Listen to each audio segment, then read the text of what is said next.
to Atlanta. Everywhere you look, orange here at Mercedes-Benz Stadium. That's because Syracuse and Tennessee are set to meet ACC against SEC to begin this first full Saturday of college football. Bob Wischusen here with Louis Riddick. Chris Button will join us. Partners, so excited to get another season kicked off with you. But as much orange as there is here in Atlanta, that's probably about as many tears as there were at the Horseshoe. In case you just switched over from ESPN to us here on ABC, we thank you for that, and you might be drying a tear as well. Lee Corso's final headgear pick was an amazing scene. But college football and Lee Corso are synonymous. I mean, everyone who tunes in on Saturdays tunes in for him to inform, educate, and lastly entertain you. And that was wildly entertaining, wildly emotional, something we'll never forget. It'll never quite be the same on Saturday mornings again. And I had a tear. I had to wipe it away and gather myself before we came on the air. All right, Tennessee, they overachieved last season, at least in terms of the prognosticators, made it to the college football playoff. They've lost some talent, but boy, they've got some guys on defense. Yeah, those two guys on your screen right there are studs. Joshua Josephs, the starting Leo defensive end, takes over for James Pierce, who was the #1 draft pick right here for the Atlanta Falcons. Arian Carter, one of the best athletes in all of college football. He will shine today because he is just too good to hold him down. And the guy who has to face these guys is going to be quarterback Steve Angeli, to transfer from Notre Dame, the redshirt junior who's making his second career start.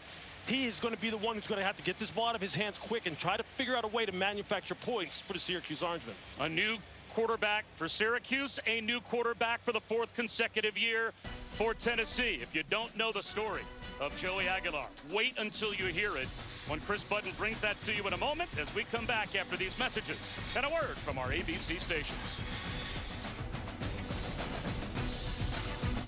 Syracuse, Tennessee as ACC meets SEC to open up the season. Bob Wischusen, Louis Riddick, and Chris Button. And Chris, for the 4th consecutive year, Tennessee has a brand new starting quarterback, and this probably the most unlikely story of them all. Yeah, what a story it is for 24-year-old Joey Aguilar, who in high school didn't know if he was continuing his football career, so he started taking classes to be a firefighter. But then he bet on himself. He went to City College of San Francisco. We would ride the train 90 minutes. So he got to a certain point where he couldn't even afford the train ticket anymore. So he transferred to Diablo College at JUCO, eventually made his way to App State, where he was for 2 years, then gets a chance to go back to California at UCLA, and what is now basically a college trade for Nico Iamaleava. That led him over to Rocky Top at Tennessee.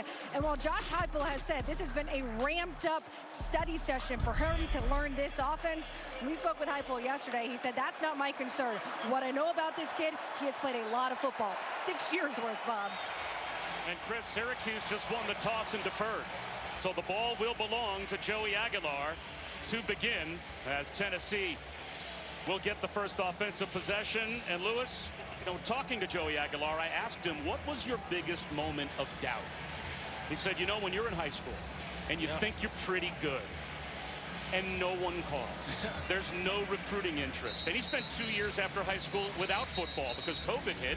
So he played a couple of seasons, yes, at junior college, but that was after sitting 2 seasons out, after being told basically through radio silence on his cell phone that no colleges were even interested. And now fast forward 5 years, he's worked his way to being an SEC starting quarterback. Yeah, what a great story of resilience, right? I mean, perception meets reality. And the perception for him was, I'm sure internally, hey, I'm pretty good. I think I'm going to get some offers.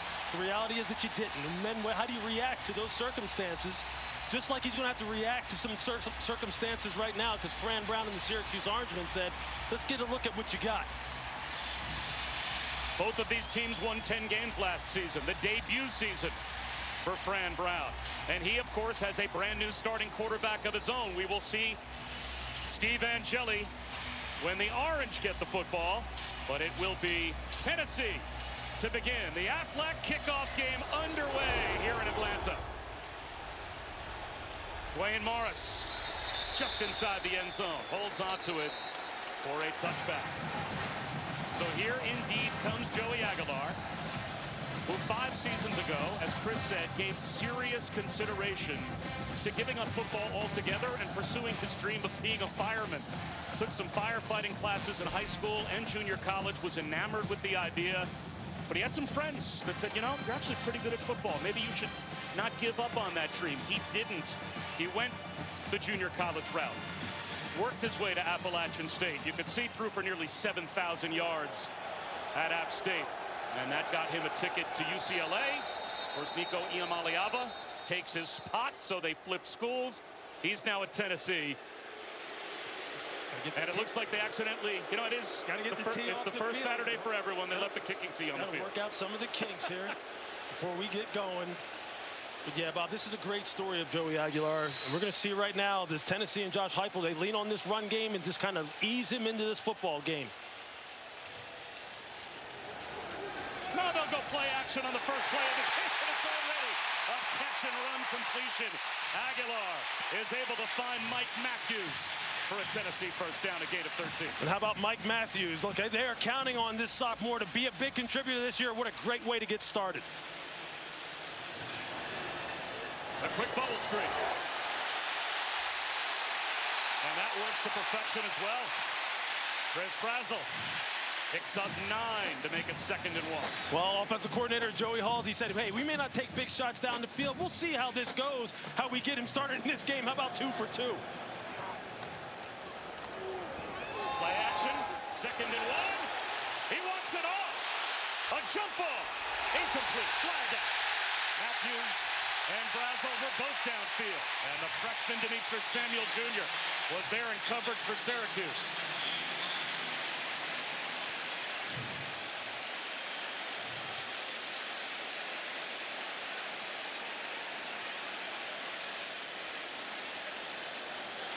The dreaded underthrown pass. Pass interference, defense, number 1, 15-yard penalty, first down. It's the hardest thing for a defensive back to do on the underthrown ball, to try and time your jump, turn into a receiver. Look, Demetrius Samuel is a fantastic athlete, a two-way player. He'll play that better in the future, but Tennessee is rolling here early. On the ground for the first time with Deshaun Bishop, and he has 5. That Tennessee running game has been just dynamic since Josh Heupel took over. They lose Dylan Sampson last year to the professional ranks. Deshaun Bishop and Peyton Lewis, you'll see them a lot today. And now Tennessee will lose the 5 they just picked up.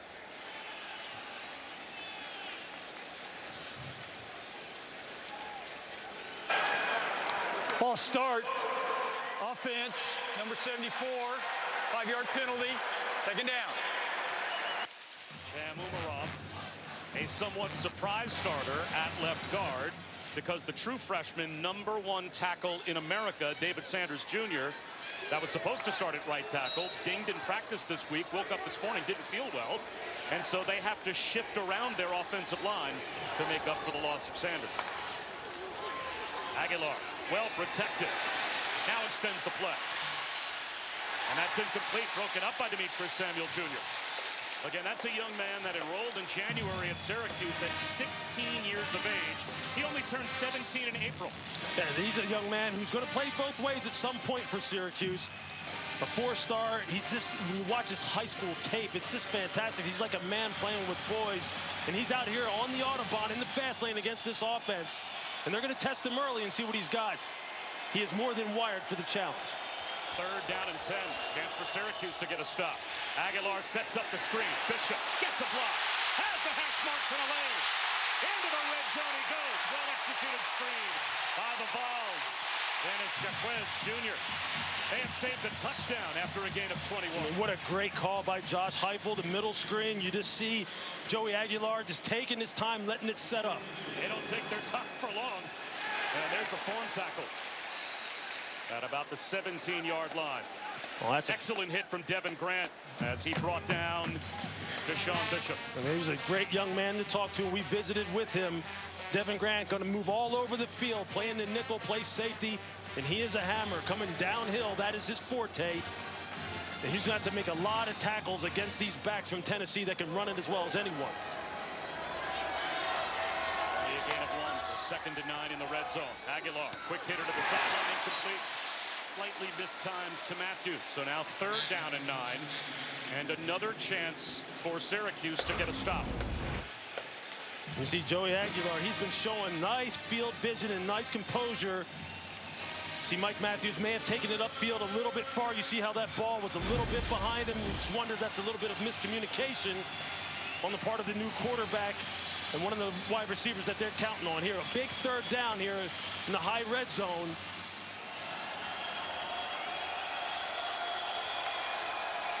Here comes a blitz. It's picked up. Aguilar, one-on-one shot, back corner of the end zone. And incomplete.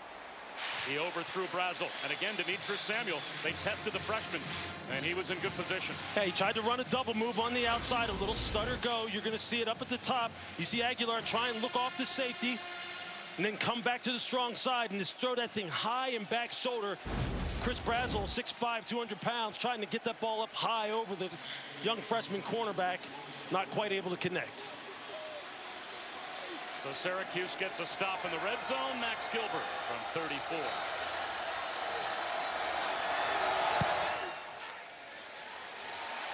And the Vols have the early lead. Off to a good start here in Atlanta. 3-0 Tennessee.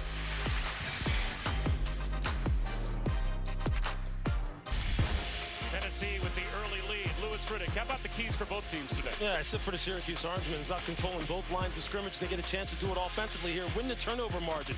Can they get Joey Aguilar to throw him one? Offensively for Tennessee, run game and play action pass. You saw a little bit of that on that first drive, but you saw a whole lot of pass.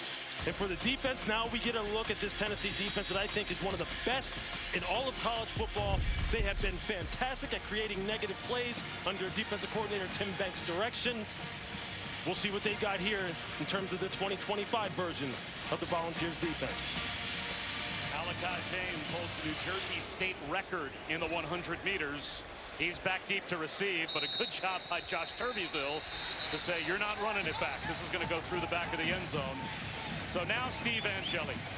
He played in both the national championship semifinal and the championship game of the college football playoff last year.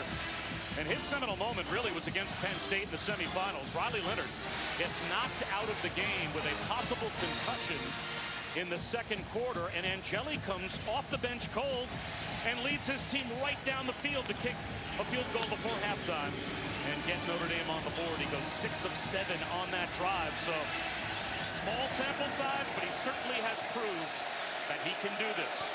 Only his 2nd career start. And he'll start in the air. Slips a pass to Williamson. He's free. Nixon nearly to midfield before he's brought down. So Angeli stands in, faces the rush, and completes a ball for 21 yards. Right out of the gate, defensive coordinator Tim Banks sends a safety fire on Steve Angeli. And what does he do? He stands in there nice and calm, hits running back Will Nixon, a legitimate pass-catching threat out of the backfield, and they're off to the races. That's the thing when you watch tape on Steve Angeli that you will see.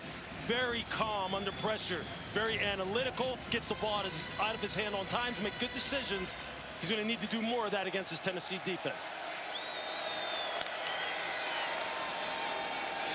Will Nixon again. This time only a yard.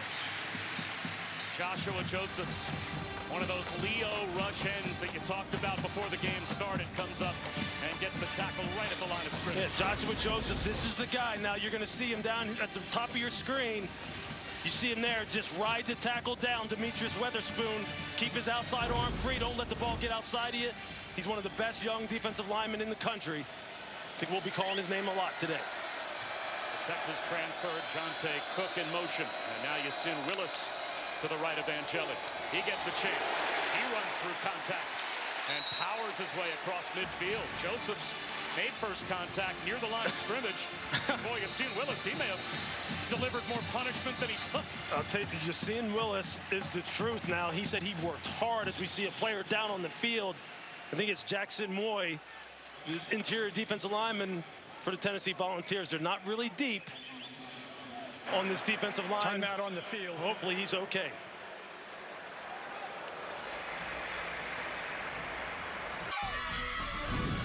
The Aflac kickoff game on ABC, presented by Starbucks. is brought to you by Aflac. Get help with expenses health insurance doesn't cover. And the Starbucks Coffee Company.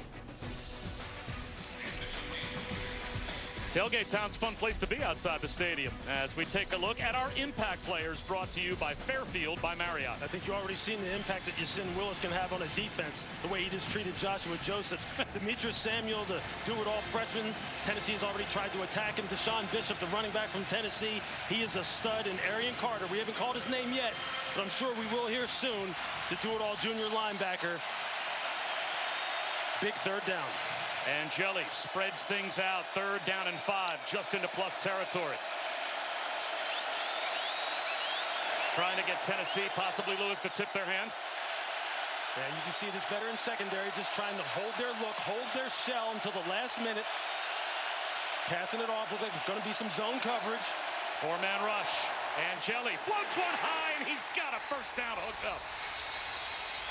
Reliable tight end Dan Villari over the middle. Picks up 14. Flag down on the far side of the field. Back behind the line of scrimmage. Illegal shift. Offense, number 2 and number 15. Never reset.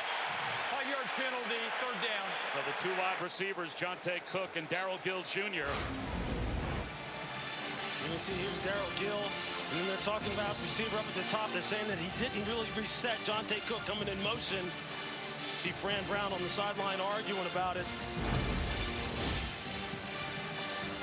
What a nice play call on the part of offensive coordinator Jeff Nixon against that too-high look. Ran a high-low combination.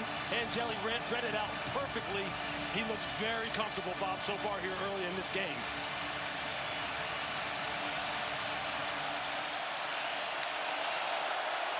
Another 4-man rush. Angeli hit as he throws a wobbly throw, and it gets to midfield. As Jonte Cook came back to help out the quarterback, but that's well short of the first down. Nate Robinson, who checked in place of Jackson Moy, put the heat on Angeli. You can see a little game here. He's trying to get some free rushers, some free runners on Angeli, and you're going to see there's the penetrator, and then coming around Nathan Robinson with the big hit. That's a big boy to be hitting on your quarterback at 6'5", 300 pounds. He came in for Jackson Moy. It's unfortunate for Syracuse that they had the penalty. They had a nice drive going, nice rhythm going.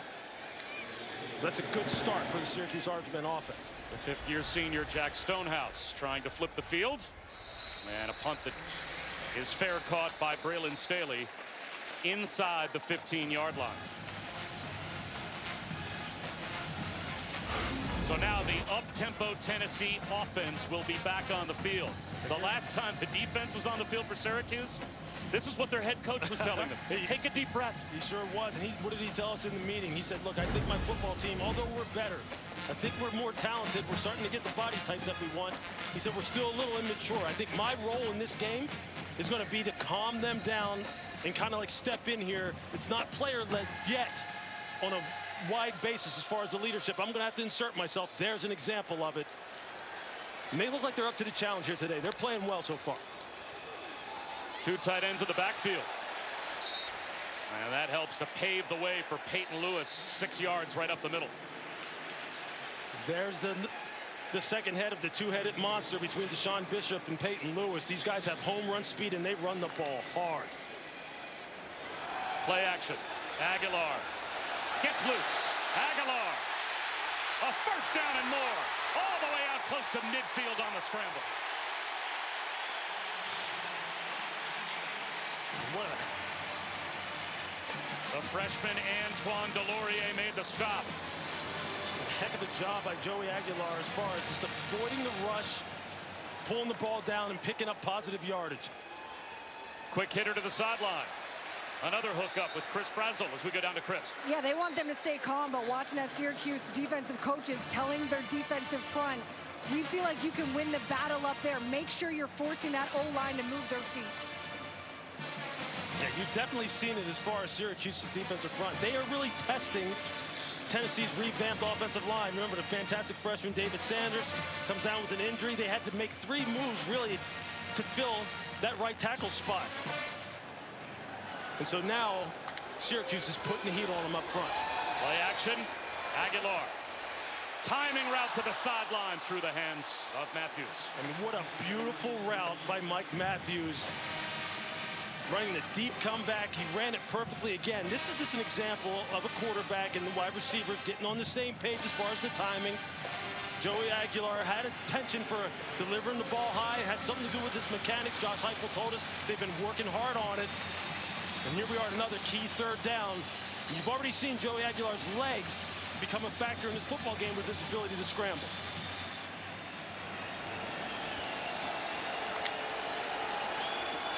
They'll try and run for it, and they will get it. Peyton Lewis with a push past the line to gain. So a third down conversion keeps the drive alive for Tennessee. It's the good, tough run. It's a little power action, pull the guard, block down on the front side, and just get the tough, dirty yards. Now here again, now you're not opportunity for a play action shot maybe again. That pass incomplete, intended for Braylon Staley. It'll be second down and 10. You know, Joey Aguilar took his offensive line and wide receivers out to dinner, right, just to try to get to know them when he arrived on campus. And Matthews told us a funny story. He said, you know, he was treating, but he's also a California guy. They've got bad taxis out there. Sure so I didn't order a tomahawk. I got the petite filet. I wanted to go easy on him. Hey, That's chemistry between a wide receiver. Mike Matthews knows. He's just a sophomore, but That's he right. knows. Don't milk the quarterback. I want him to throw it to me. High throw incomplete. They tried the tight end screen to Ethan Davis. So again, Syracuse's defense, they have bent a bit, but they have a chance to get a stop. Again, you're seeing this tendency for Joey Aguilar's passes to sail a little bit high on him. You notice that on his tape at App State. Both offensive coordinator Joey Halsey and head coach Josh Heupel said they had worked on this, but it's something he's going to have to get under control because he's missed a few open receivers here, whether it be timing or his delivery. They just haven't been able to be on the same page. Is that a footwork issue? It is. It's a follow-through issue. Absolutely. Third down and 10.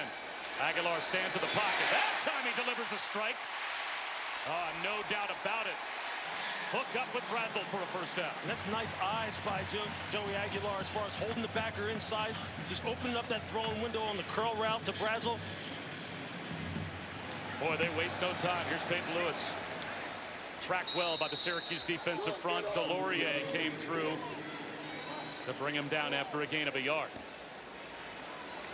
You see how they can just shift gears here, slow it down, not go hyper tempo, but then speed it up at any moment.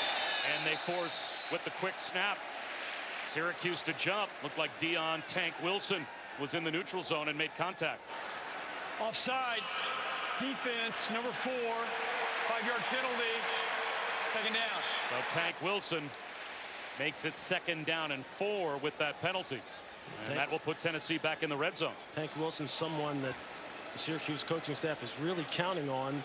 Had some injuries a year ago, but he's got the body type that they're looking for at 6'5", 305. He's aptly named. No question. And they're going to need him and George Rooks and Chris Thomas.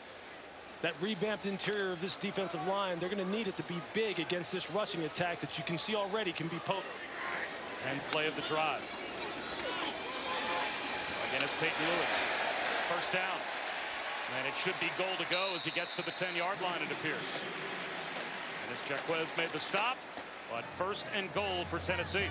You see that power running scheme, just getting double teams at the point of attack, pulling an offensive lineman, and these running backs just getting downhill. Peyton Lewis goes 212, Deshaun Bishop 208. And these guys run that ball downhill over and over, and then they take the play action shot.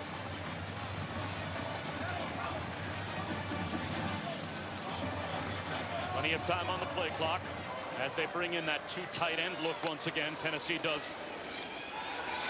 Aguilar with the slant. Kitzelman makes the one-handed catch down to the 2-yard line. Great hands from Miles Kitzelman. Just a little delay release by Miles Kitzelman, who Joey Aguilar told us he's kind of developed the chemistry with. Look for him to be a factor today. Lewis powers his way into the end zone for a Vols touchdown.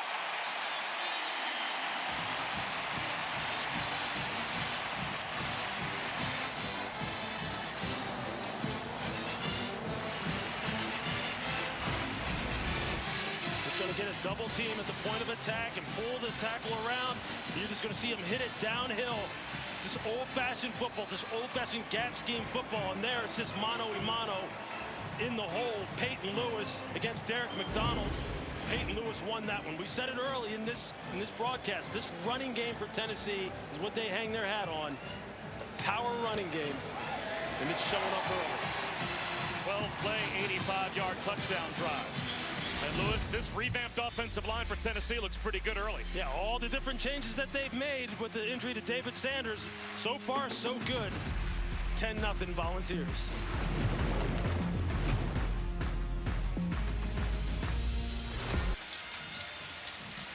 We're just beginning a Labor Day weekend of college football. We cap it Monday night on ESPN. The debut of Bill Belichick on the sideline for North Carolina as the Heels host TCU. Coverage begins at 8 Eastern. Also available streaming on the all-new ESPN app. Saw them talk earlier today about how hard it is to scout North Carolina. They don't even wear uniform numbers in their practices. You watch their practice tape, you have no idea who's who. The master of disguise. A touchback on the kickoff. Our first chance of the season to say hi to Kevin Nagandi. Good afternoon, Bob. AT&T's keeping fans connected as we take a multi-view, which is showcasing a bunch of great games, events across our networks. Week 1 is here. Mississippi State early with that lead on ESPN. 2023 U.S. Open champ Coco Gauff on ESPN2 already up 1 set, looking to advance to round 4 of the U.S. Open. And Lewis's Pitt Panthers looking good and feeling good, up 14-0 on Duquesne over on the ACC network. Back to you guys. It is great to have college football back. And that absolutely is. And you heard that update from the Pitt Panthers now. I hear you, Kevin Nagandi. Keep them coming. How important is this drive for Syracuse? Oh, it's critical because they had great momentum going until the penalty. Sean Willis gets it off to a good start. You've seen Willis, Bob. We saw it earlier in the first drive, the hit that he put on Joshua Josephs. I mean, he goes 6'1", 235, and he talked to us about the fact that, look, his body fat is down. He's 235 pounds, great feet, a great personality, competitive character. Tennessee better get their pads low when this man is carrying the football because he is alone. He looks good here early on. Yeah, Yassine Willis said he was at 15% body fat. That wasn't trim enough. Yeah. You had to get down to 9%. Well, I know how he feels. You want to be down at 9% body fat. That's exactly right. When it's time to hit the media buffet, I feel that way. Jump cut. And I think he's got a first down. By about the nose of the football. Arion Carter made the stop. Injury update with Chris. Tennessee defensive tackle Jackson Moy is still in the injury tent with an upper body injury. He came out, heavily wrapped left arm, tried to give it a go, make a tackle on the sidelines, winced, had to go back into the injury tent. And Nate Robinson continues to man that right defensive tackle spot. And now it's Will Nixon behind Angeli in the pistol. Play action, roll out. Angeli tucks it under and dives for maybe a yard. The ball pops out, but he was down. The officials immediately say he was down. The runner was down. Second down. Arion Carter, Jalen McMurray, both there. Yeah, I think you see here. Forearm is down. It's a correct call. They were trying to run what you call a little 3-level flood concept. The spacing wasn't right for it. That's why he had to pull it down. He had nowhere to go with the football. No one ready to receive it. Again, two offenses now trying to integrate a new quarterback into their system. And they have to call timeout. Play clock winding down to 2, 1, and 0. And they throw a flag potentially for delay of game unless the timeout was called, and it was. Charge I think they got it. Syracuse, they're first. This would be a 30-second timeout. You could see Angeli signaling to the sideline, I don't have the play call in my headset. Yeah. And there was less than 10 seconds on the play clock. They tried to rush it, but obviously Fran Brown realized this is not going to go well, so he called a quick timeout. These are some of the kinks you're going to work out here in the first game. I mean, it's still in the first quarter, so I mean, this is to be expected. You want to kind of keep it to a minimum, but I think all things considered, you know, there's been a little bit of up and down play on both of these offenses, but they have shown some glimpses already of what they want to look like philosophically this year, and it looks pretty good for both of them.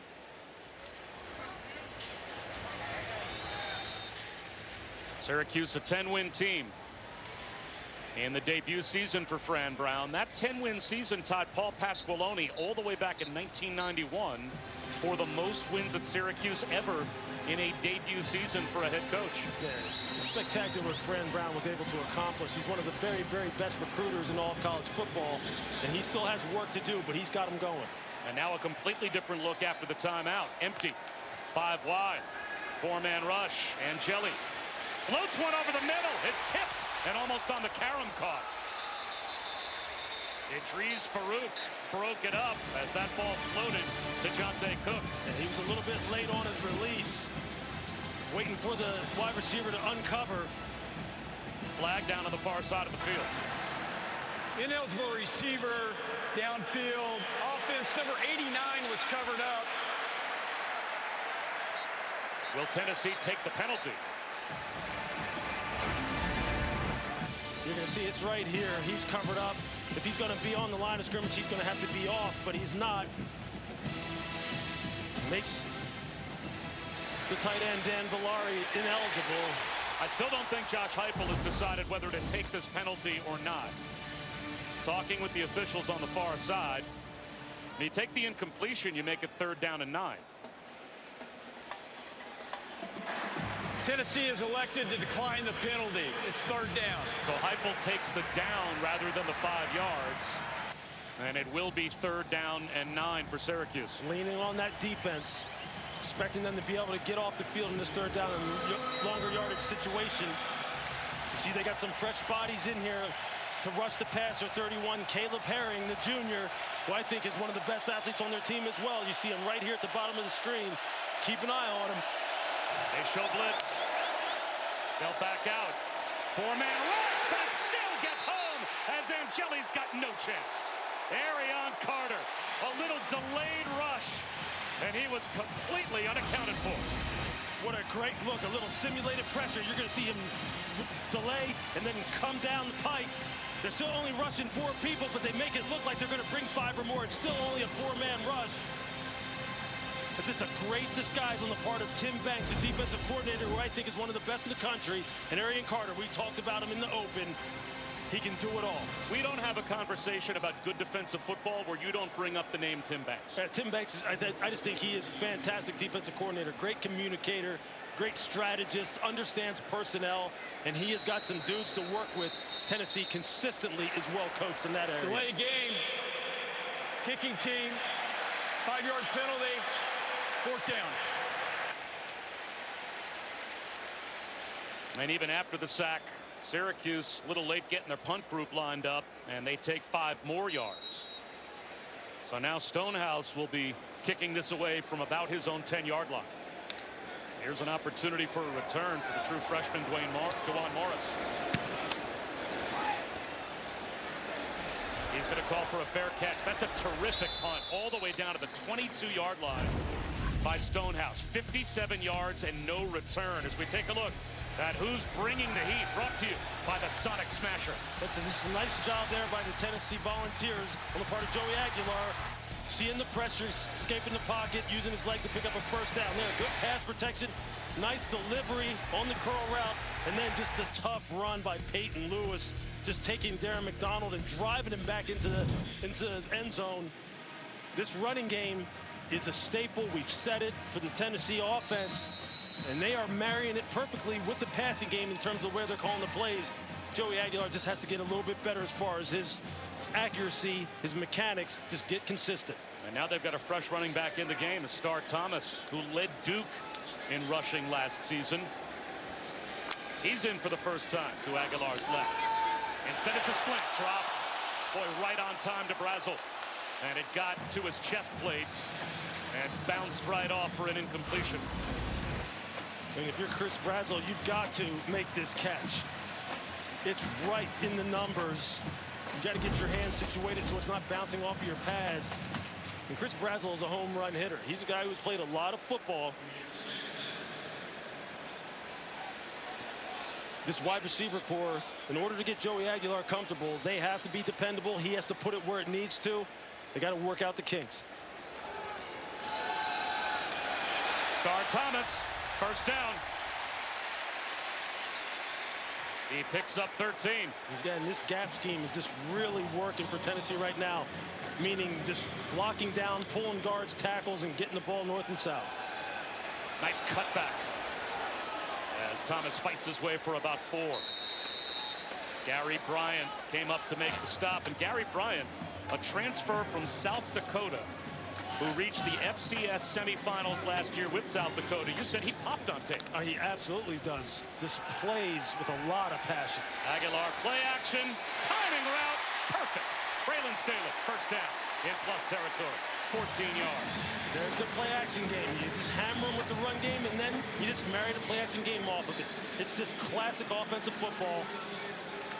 Just opens up those windows on the second level. Where they waste no time. Great pull by Aguilar. And he doesn't slide.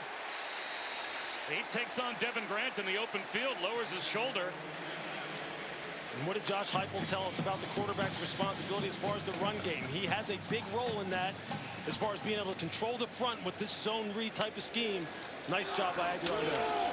Star Thomas again. Tripped up. But he's got another first down and more. 14 more yards for Star Thomas to the 25 of Syracuse. That time they just changed the blocking scheme, run the same little gap scheme type of look. This time pull the guard instead of the tackle. Same principles, just downhill power football. They have the Syracuse defense on their heels, but they put the ball on the ground. At the mesh point, Aguilar coughed it up with Thomas, and Syracuse gets a gift takeaway. David Reese, the fumble recovery. A mistake at the mesh point and a big break for the Orange. I mean, you can see right here, it just gets messed up. You can see Aguilar has got his eyes down the field. You know he's going to pull this. The ball just seems to hit off of the midsection of Star Thomas. Just an unfortunate execution error on the part of the quarterback and the running back. Just got to be more secure with the ball, make sure he's got a handle on it when he wants to pull it. These drive-killing mistakes have plagued both of these offenses so far. Again, to be expected. That is just what Syracuse needed. Their defense was backpedaling on that drive. Angeli, play action. Lost the football. It is scooped. And it'll be a house call touchdown for Colton Hood.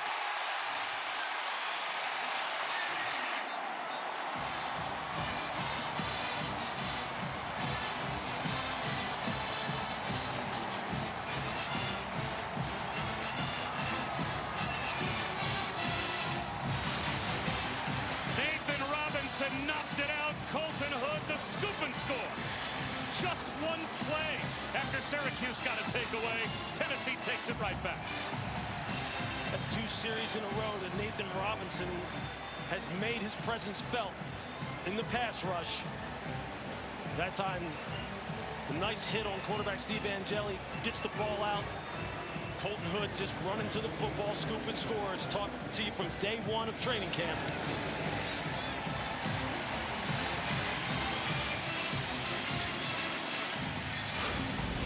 17-0. You're just going to see it right here.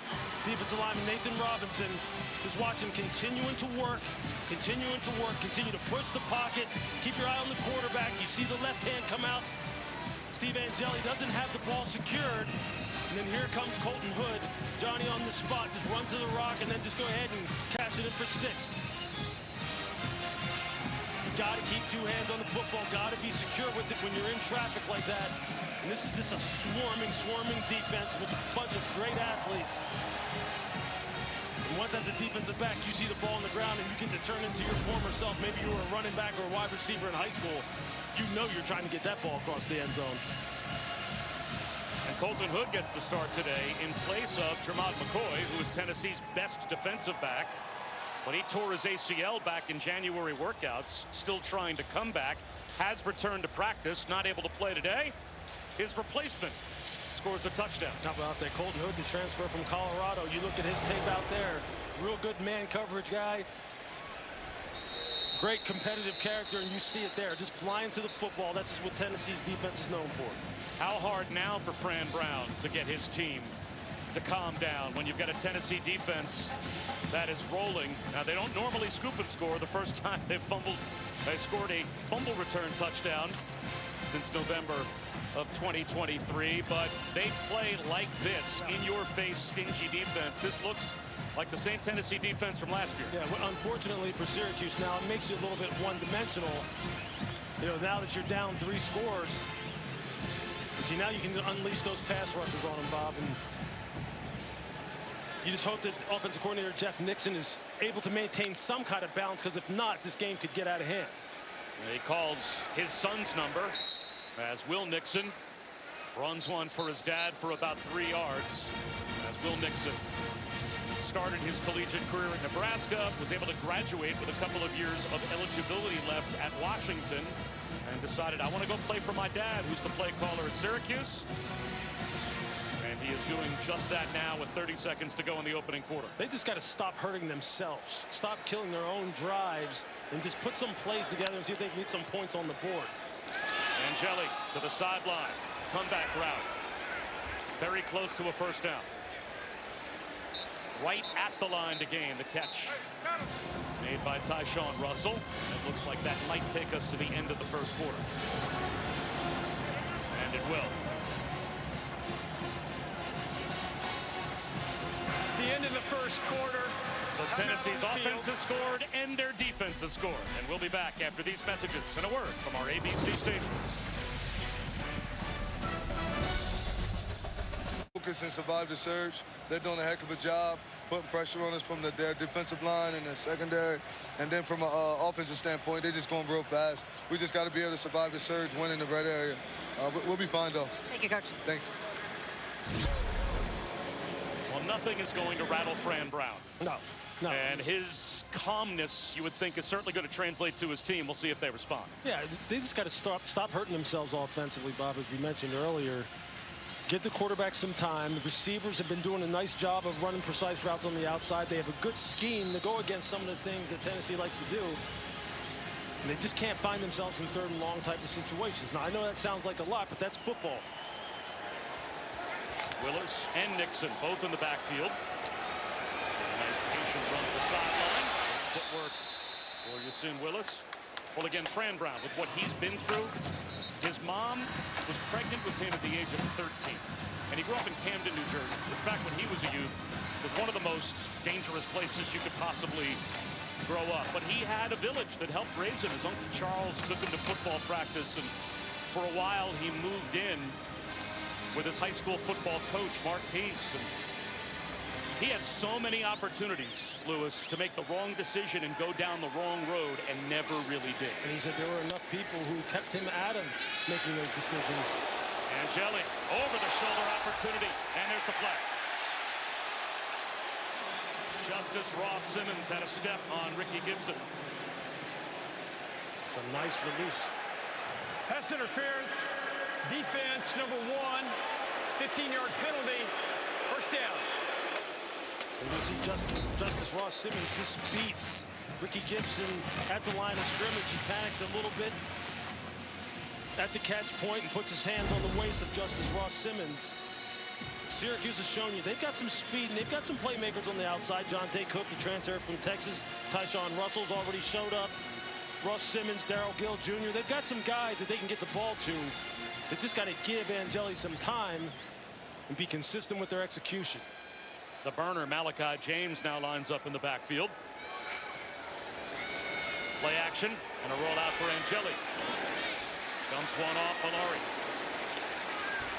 He's got about 8 yards. Now, Fran Brown did tell us that, look, there were moments where I had hurdles to jump over in my life. I had to repeat senior year of high school. Oh, yeah, and that was an eye-opener for him, a wake-up call, as he told us, as Malachi James cut back for a first down.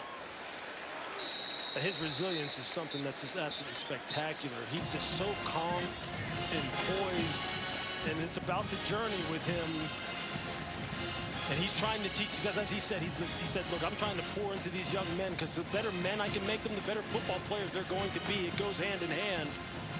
And he is just a testament to that kind of character winning out in the end. And they've got a first down as Syracuse trying to get themselves back in the game. Early second quarter. Had some substitution issues on the part of Tennessee.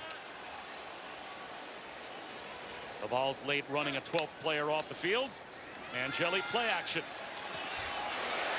Lobs one that's incomplete.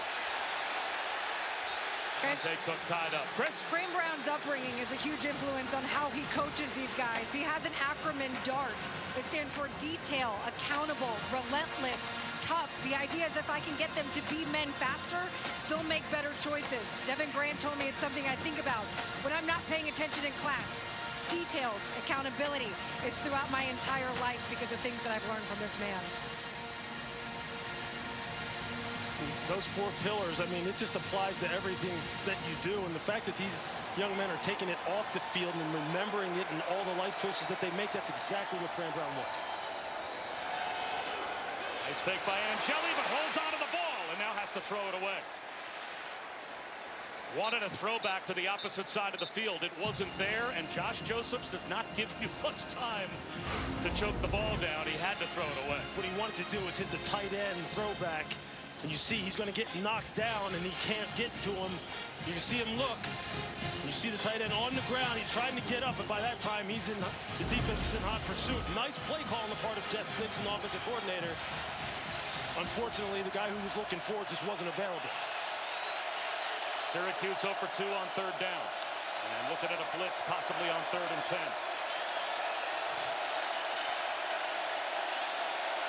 Play clock down to 4. It's at 2. They get the snap off. Here is the blitz. One-on-one to the sideline. Incomplete. Ross Simmons again the intended receiver.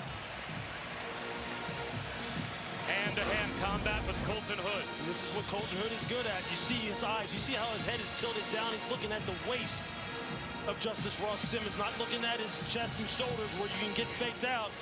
And you see Fran Brown here just saying, hey, look, maybe can we get a pass interference because there's some hand-to-hand combat going on. And now, not quite in field goal range, but at the 35-yard line on 4th down and 10, not opting to punt. The Cuse will go for it. Let's see if they snap the ball. Play clock at 4 once again. It's down to 2. They do get the snap off. Angeli well protected. And he finds a crosser and Cook. A 4th down conversion inside the 10-yard line. Syracuse breathes a little life back into the first half with a gain of 29. Again, what a nice route combination that offensive coordinator Jeff Nixon draws up against this zone coverage. And you're just going to see it. Double ends. And they just kind of high-low this intermediate dropper, and you're going to see it right there. He doesn't get enough depth. And you know, when there's no work in front of you, somebody's probably trying to come in behind you in this kind of zone coverage scheme. And there it was, a nice touch throw by Steve Angeli. It showed up on tape in the time he got to play at Notre Dame. He can layer those second-level throws. And he's been in a nice rhythm when he's had time. That's great execution on the part of Syracuse. And you can see Bryson Eason, another defensive tackle, joins Jackson Moy on the sideline. 1st and goal. Willis gets a push. Well inside the 5. Down to about the 3-yard line, close to the 2. 2nd down and goal. Jordan Ross made the stop for the Vols.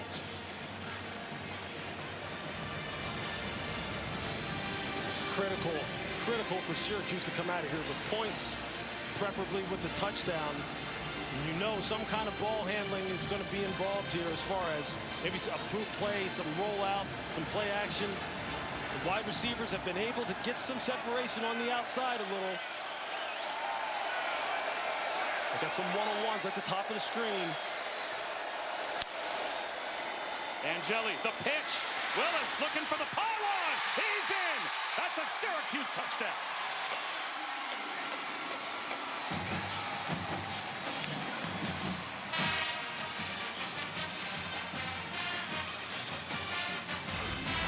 Great blocking on the end of the line of scrimmage here for Jason Willis.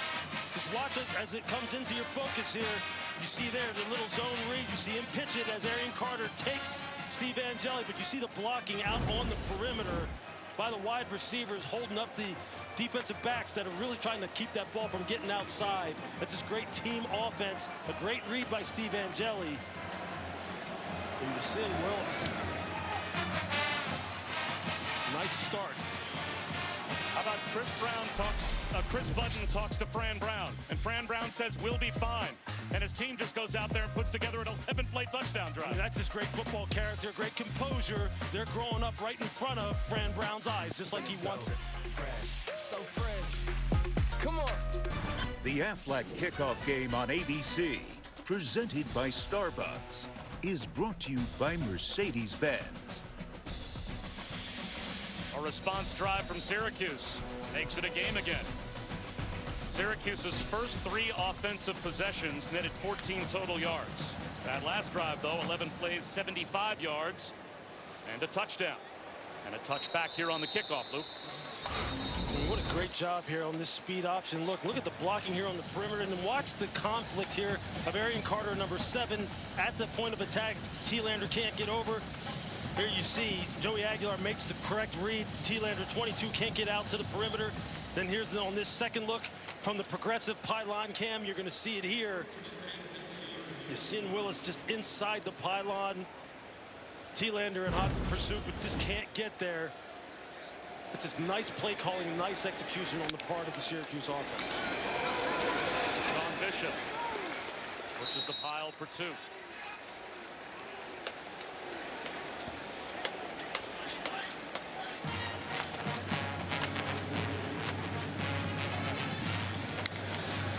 As always, up-tempo, play action. Aguilar, he wants it all. In stride, he's got Staley. Touchdown!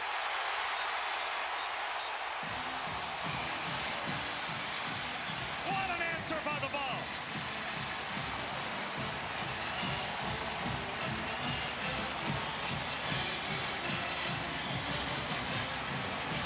Continuing to go after the freshman, Demetrius Samuel Jr. Run, play action. And Braylon Staley just runs a nice post route. Demetrius Samuel just not able to get out of his pedal, not able to stay on top of this route.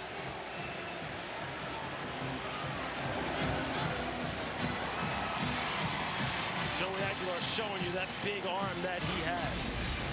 You see here they're playing like a cover 4 look, 4 across the board, but it's one-on-one essentially on the outside between Demetrius Samuel and Braylon Staley. And you see he thinks he's going up on a go route, so he opens his hips like he's going to defend the go route. He cuts it inside of him and runs the post. He's not able to recover. And what did they tell us, that being the coaching staff? They said, hey, listen, Joey Aguilar can drive that ball down the field. And there you see it. He is cooked. The safety is just caught too short. Devin Grant.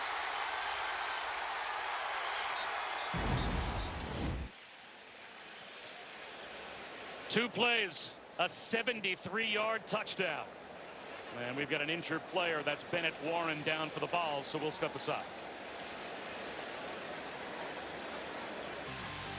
Just after Syracuse gets on the board, the 73-yard touchdown answer by Tennessee, and there is the 17-year-old Demetrius Samuel, who is being comforted by his teammates as much as possible. Lewis, over on the sideline, he is the second youngest player in FBS. He only turned 17 in April. He reclassified and arrived at Syracuse back in January as a 16-year-old. So he has his whole career out in front of him. Now he has to shake that off. Yeah, he's having the welcome to the big-time college football moment right now, and clearly Josh Heupel and Joey Halsey, the offensive coordinator, have targeted him. This is something he's going to have to work through. It's part of the game. Another update with Kevin Nagandi.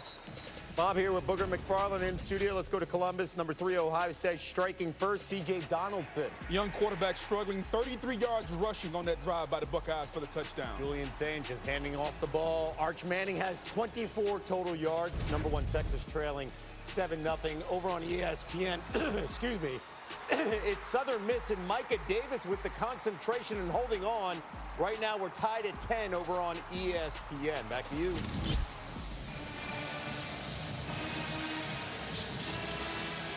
It's been all Tennessee for the most part here in the first half against Syracuse, although the Orange did score a touchdown on their last possession.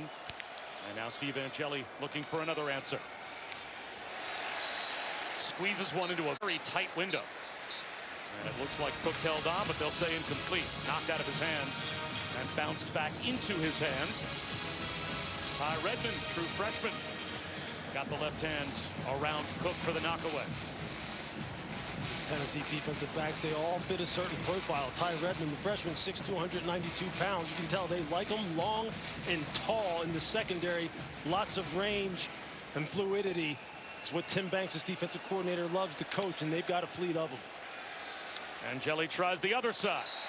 Again, it's an incompletion.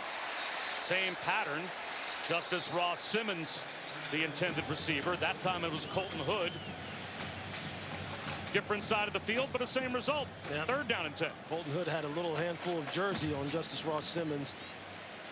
Referee not able to see it. An old slick defensive back trick to make sure you kind of slingshot yourself in the position. You say that like you know. Done it once or twice, but I wasn't as fast. Ineligible receiver downfield. Offense number And they threw a 89 flag. was covered and went downfield. The penalty is declined. 3rd down. Syracuse actually had a man downfield. But a decline of the penalty by Josh Heupel. Makes it 3rd down and 10. And this is just not where you want to be. Although Steve Angeli has made some great decisions, he's got to make sure he's secure with the pocket. Don't want to turn the football over down here in their own territory. Maybe bring some extras in terms of the pass rush. They need to hurry again. They get the play off, but it looks like a timeout may have been called before the snap. It was by Syracuse.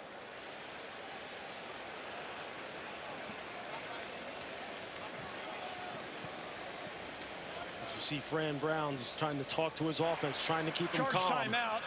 Tennessee, they're first. This is a 30-second timeout.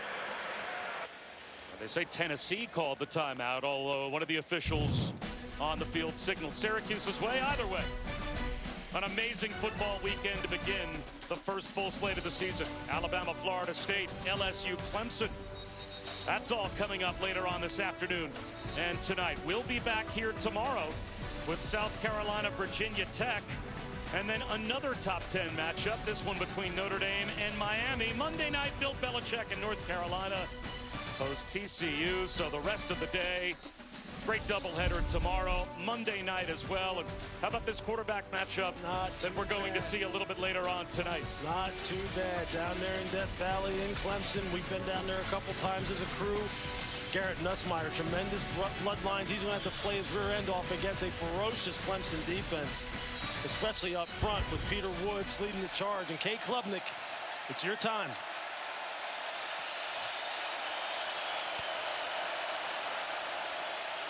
Angeli over the middle. Cook pulls it in. 1st down.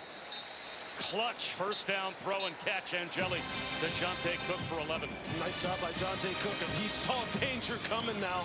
He saw it coming. He got down quick. That ball was up above his head coming across the middle. Had a defensive back who had him lined up. Great concentration. Way to finish. It's important for Syracuse to keep their composure here and see if they can get some points and answer that big time throw by Joey Aguilar and put some points on the board and get them back in this ball game.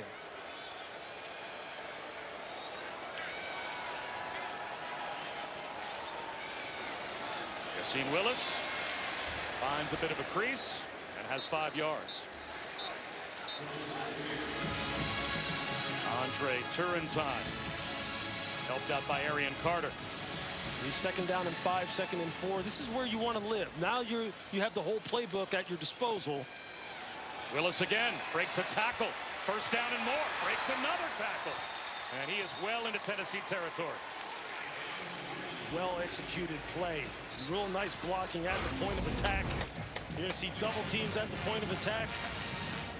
And then you see Yassine Willis get that ball out on the perimeter and get those big shoulders turned upfield. What a great kid to talk to. He was so excited about the fact that he knew that he was the one who was going to have to shoulder the load, primarily running the football. And he has more than lived up to that challenge. Well, no LaQuint Allen And that's a big hole, you would think, in this run game for Syracuse, but Willis and Nixon look like a very able pair. And that's 3 more yards for Nixon. You see this offensive line, they are battling at the point of attack now. They're getting their pads down, getting some movement. The running backs are running hard with good pad level. The passing game has clicked. Angeli, the quick count. To the sideline, Cook. Stutter steps inside the 30. Steps out of bounds inside the 25, all the way down to the Tennessee 24. The up-tempo work there for Syracuse. And now we've got an injured player. Again, for Tennessee defensively, looks like Tyree Weathersby is down. Player injury.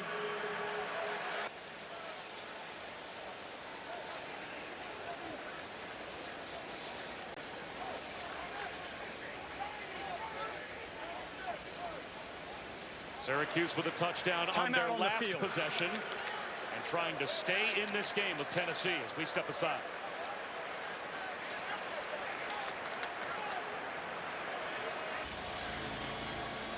We've got a couple of Taco Bell Live Mas student sections here in Atlanta. Only one student section and claim the title of Live Mas student section of the year. Who will take home the trophy this year? Voting all season long. So after the injury timeout, Syracuse, they'll actually say that Jonte Cook stepped out at the Tennessee 30-yard line. Play action, Angeli sidearms one into the right flat, but Tennessee had it diagnosed. Jamie Tremble, the tight end, slipped free, but only able to pick up a yard. That's a heck of a job by Angeli of even being able to get that ball off. Had to change his arm angle. Joshua Joseph's just screaming on him off the edge, unblocked.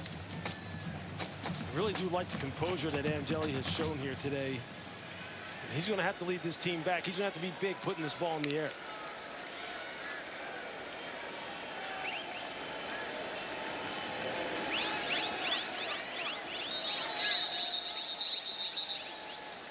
And now the official stop play before the snap for Syracuse. Previous play is under further review to review the hit on the receiver for potential targeting. So this is a booth-initiated review for possible targeting on the hit that Jamie Tremble just took. And this would be a big call. Be a 15-yard penalty and a possible ejection for Tennessee. And the player in question is Jalen McMurray, the nickelback for Tennessee. It's hard to see from the angles that we have up here in the booth. Here we're going to get a look at it.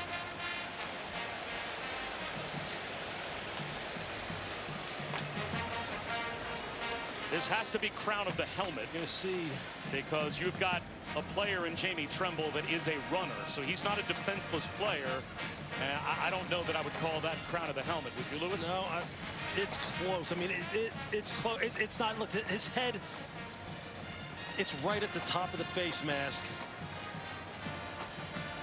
Matt, what do you think of this here? We have Matt After Austin. review, there is no foul for targeting on the play. Second down. And Matt Austin, we might as well have you weigh in as well, even though we've just heard the decision. You think you got that one right? I do, because it was kind of tough to determine whether he went head to head or if he went with his shoulder first. The receiver could still be determined defenseless.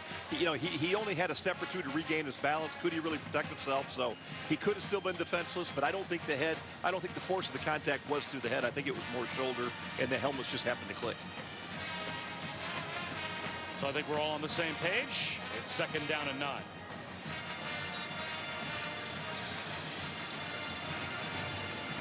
The Notre Dame transfer, Steve Angeli. This is his second career start. Started the 2023 Sun Bowl against Oregon State when he was at Notre Dame. Trying to get his team back in it. Stands in the pocket. Back shoulder throw to the sideline. And it was a terrific one-handed catch by Ross Simmons. Colton Hood all over him, but couldn't stay in bounds. You see Colton Hood, a lot of hands. You see him. You see the grab there at the end, and he didn't hold on. These Tennessee defensive backs play with a lot of physicality at the catch point. You're going to have to be careful. I love the fact that they challenge the football all over the field. Eventually, one of these calls is going to go Syracuse's way if they're not careful. This is a big third down. They need to get some momentum back if you're part of Syracuse. Angeli got to make some good decisions here. And they have to call timeout again. Charge timeout. Syracuse, their second. This will be a 30-second timeout. So with the play clock winding down, they're forced to call timeout once again. Again, this opening weekend of college football, Bob Wischusen here with Louis Riddick, Chris Budden. And as we said at the start, we talked about it all the way through, this for Tennessee is their bread and butter, right? They have a tough defense to play against. They sure do. You see, they challenge the football all over the field in the passing game, but you have to give Steve Angeli some credit. Like, he has withstood the pressure. He has stood in there, taking some big hits, delivering the football down the field. It's the Syracuse defense right now that is really having some issues with really defending this Tennessee offense, which, quite honestly, look, if you're Josh Heupel, you are absolutely pleased with the way they settled in the second quarter and started pushing the ball down the field, Bob. I mean, Joey Aguilar, when his mechanics are good, he can drive the football on those deep shots down the field, and this run and play action game is clicking right now. Syracuse down to one timeout left. 8 on the play clock with an empty backfield. 5-man rush. Angeli under pressure, and down he goes.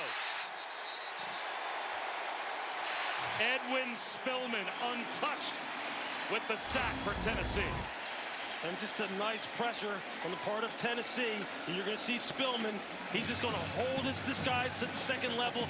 You see the defensive tackle take the inside charge and just open up the window. You get a free runner on the quarterback. Look, Tim Banks, the defensive coordinator, has done a nice job of running some simulated pressures, making it look like he's going to bring 5 or more. They drop out and play coverage. This time they sit back, make it look like they're going to play coverage, but then they bring the pressure from depth. That's how you do it, that cat and mouse game. And Tim Banks is as good as anyone at it. This has to be a pooch punt, I would think, and that's exactly what it is. On 4th down and 16. Can't imagine that Syracuse would go for it, but this is well executed. And it's all the way down inside the 2-yard line. So Angeli with the pooch punt, as they at least forced Tennessee to respect the fact that they might try for a desperation play on 4th and 16. And now Tennessee's offense, even with this 3-score lead, is backed up. How about Joey Aguilar? Started off 6 for 13, but then he has found his groove. His mechanics have been clean on these big shots that he's been able to push the ball down the field. This wide receiver core that we asked him, like, what's the chemistry like, given the fact that Joey entered this process late as far as being integrated into this offense? We're getting some answers right now. As this game plays on, he's looking more and more comfortable. Quick hitter, high, incomplete. Travis Smith Jr. had to climb the ladder. And again, there's that hurried throw from Aguilar. And as you said, his Achilles heel sometimes sails the ball a bit. Just did that. Yeah, this time he's getting pressure off the edges, so I'm going to forgive him on this one. He's getting pressure off of the side. End man on the line of scrimmage. He's trying to get it over top of him. But yeah, that's something he's going to have to continuously work on. Keep the ball down. Hayden Lewis. A little breathing room for the Vols as he gets out to about the 4-yard line. And that will take us inside of 6.5 minutes to go in the opening half. We have an injured player down. That's George Rooks for Syracuse, one of their starting defensive tackles.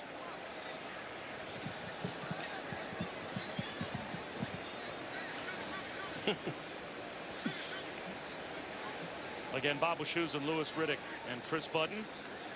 That's a potential loss for Syracuse defensively. They can't afford. They're a little thin in the middle of that defensive line. Yeah, they tried to get bigger, tried to bring some guys in. George Rooks, the transfer from Boston College, is one of those guys. I think defensively overall here, Bob, this is key here. What do we got? 6:33 left to go in the half. They're down 3 scores. Can they keep good field position? Keep them backed up, make them punt, maybe get a good return, and let Steve Angeli continue to kind of learn this offense on the fly. You saw Fran Brown trying to encourage him. What did he tell us? I know that, again, I'm going to have to be the guy that keeps this team calm because we just haven't reached that point yet in terms of these guys kind of self-sustaining. This is one of those moments right here. Can they get this game to within 2 scores before the half? This is a big, big third down for the Syracuse defense. And a moment for Joey Aguilar as well. That's absolutely. If you can get a first down conversion here, this can be a drive that ends with a kick up the field for Tennessee and no points. That's still very successful if they just hold on to the football and get off their own goal line. 5-man front for Syracuse. And they're going to play it conservatively and run it. And Peyton Lewis is stopped a couple of yards short of the first down. Deuce Chestnut came up to make the tackle. A 5th-year senior veteran. That's a big play for Syracuse in their secondary. No doubt. Him and his running mate, Devin Grant, making sure that Peyton Lewis can't break out of there onto the 3rd level. Now you got the scenario that I'm talking about. You keep them down in here. Now you got to have a clean execution on the part of your punt return team. Can you get some positive yardage here in a short field for your offense?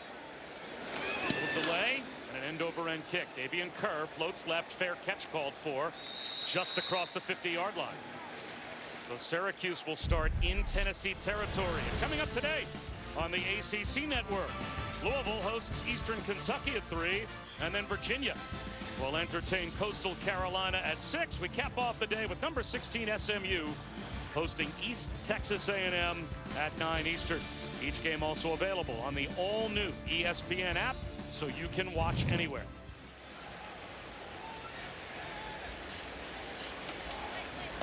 Five and a half minutes to go in the first half. Down by 3 scores, but starting in plus territory. This feels like a must drive for Steve Angeli. Without a doubt, and you see his stats there today. 8 of 15, 93 yards, been sacked 3 times. Play action. Turnaround catch made by Justice Ross Simmons. Gets the drive going with a gain of 5. And you see how offensive coordinator Jeff Nixon is trying to slow down this pass rush. Using the run game, using the play action passing game, trying to get these D linemen and these linebackers to kind of slow down. Another technique, the design rollout. Sliding attempt made by Valari. Did he scoop it up? The Tennessee sideline thinks it's short hop, but the officials looks like are giving him the catch. You're absolutely right. Move the pocket, play action pass. Ways in which you can try and slow down a ferocious pass rush. Great play calling.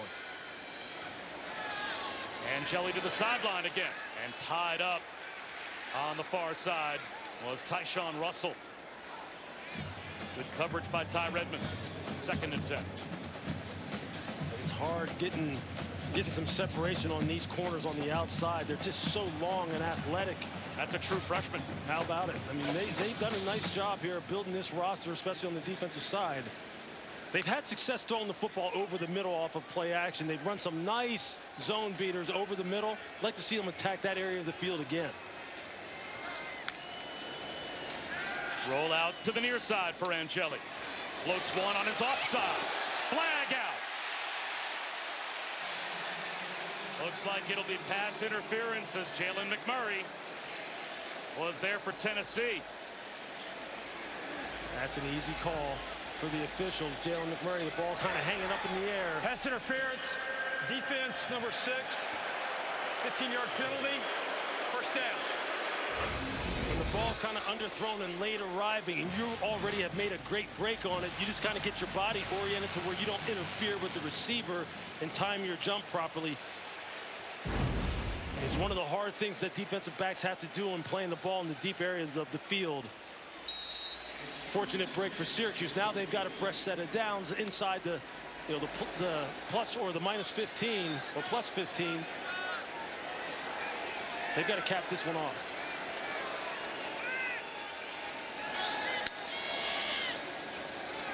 Angeli pulls it. Shot to the end zone, incomplete. Tried to squeeze it into Jonte Cook, but another flag thrown on the near side of the field. This will go against Tennessee once again. Offside. Defense number 18 lined up in the neutral zone. 5-yard penalty. First down. That's Tyree Weathersby. Yeah, it's just not. He's just right here on the end man on the line of scrimmage. You got to have your hand. You got to put your head behind the football, or put your hand behind the football. Put your head behind your hand. You'll never fail. You'll never line up off sides. Just a lapse in judgment, but again, fresh set of downs for Syracuse. Tried to attack the middle of the field on that slant. The ball was a little bit late, a little bit behind the receiver. But I like the idea off of play action of them throwing the ball in the middle of the field, trying to find that zone void in the second and third level.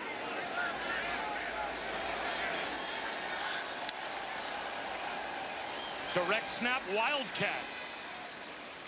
Now, Valari is a former quarterback, so he's kind of in his comfort zone taking the snap. He actually began his career as a quarterback in Michigan, transferred to Syracuse. They turned him into a tight end, really against his wishes. He thought about transferring out. Here's a handoff to Willis on second down and about 3 inside the 10-yard line. Now a big third down coming here for Syracuse with 4 minutes to go in the half. Quick snap, Angeli ready. Willis right at the first down line to gain, but Tyree Weathersby brought him down. It's going to be 4th down and 1. And slow to get up again is Bryson Eason. So we have an injury timeout before the 4th down call for Syracuse with 3:48 to go. They have to go for it, you would think, right? Yeah, I mean, look, Bryson, yeah, they sure do. Look, they got to see if they can cap this off here and get some points on the board in terms of a touchdown. Nice penetration on that play by Bryson Eason, who you mentioned. They converted on a 4th down and 10 earlier. This 4th down and 1. What do you think? A little play action, dump the ball over the middle, or are you going to run it here? Angeli looks over. Plenty of time on the play clock. You see some confusion on the part of Tennessee, some late communication. Andre Turrentine, the safety, trying to communicate with the rest of the secondary guys. You see it there. They're still a little confused. They run it with Willis, and he's got it. First down, Syracuse, goal to go inside the 5. Just good blocking at the point of attack on the left side of that offensive line. T.J. Ferguson, Austin Collins, the center. Nathan Robinson, the next defensive tackle to be down with an apparent injury for Tennessee. Remember, he came in and replaced Jackson Moy. And just watch the blocking at the point of attack.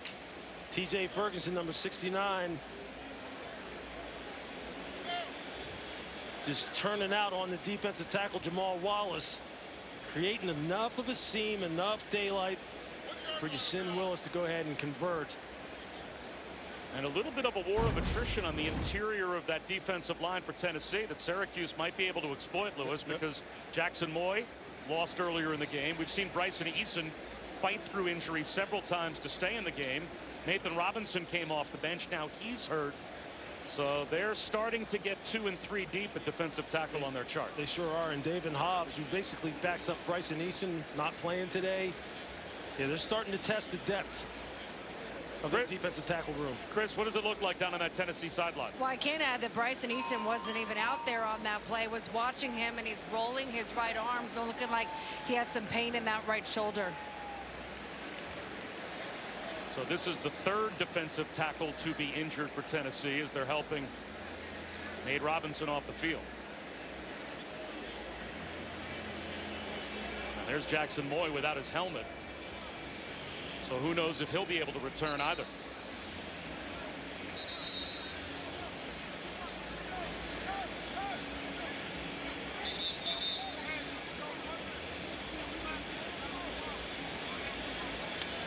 The young guys are going to have to step up. Guys like Ethan Utley, Isaiah Campbell, these freshmen, they're going to have to maybe play in this football game. Jamal Wallace, redshirt junior, who you saw in the last play.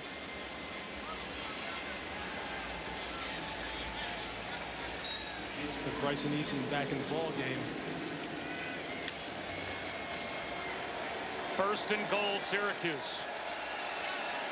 Once again, trying to get themselves back within 2 scores. Willis, nice move to cut it upfield, but gets shut down at about the 2-yard line. He picked up about a yard and a half. That's a heck of a cut, man. On that wind back, you see him just plant his foot in the ground.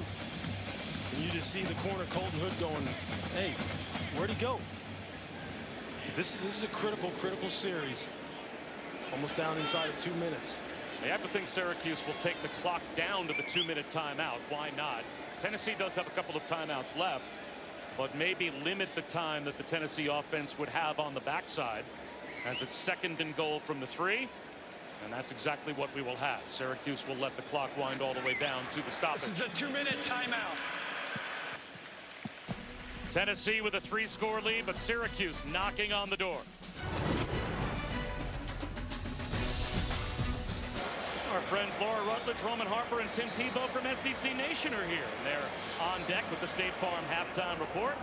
We'll check in on the Buckeyes right now, stifling Arch a bit at the Horseshoe. And, of course, very emotional. Lee Corso's final headgear pick.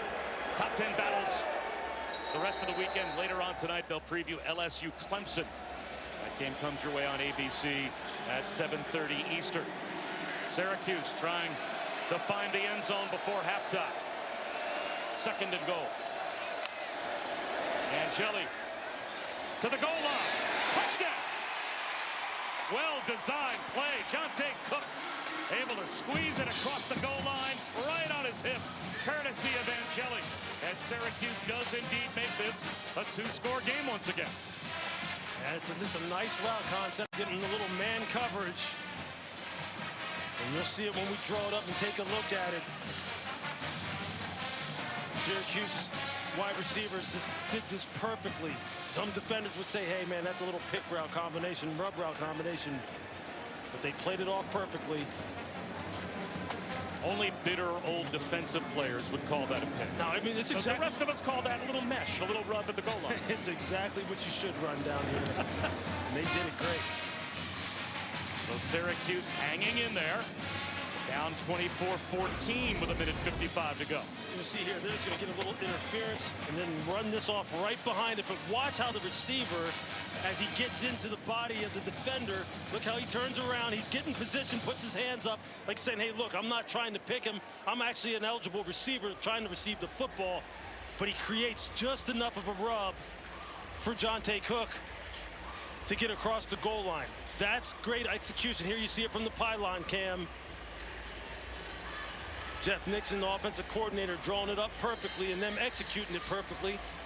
And there you see Steve Angeli able to get this back to a 10-point ball game here before the half. Now you're left 1:55 on the clock for this highly explosive Tennessee offense, Bob. And as you were saying in the break, is that what you want to do, considering how quickly they can strike? So Jonte Cook's first Syracuse touchdown reception. The Texas transfer coming over, and Steve Angeli, the Westfield, New Jersey native, able to get his first Syracuse touchdown pass. Peyton Lewis returnable from the goal line. Just shy of the 25-yard line.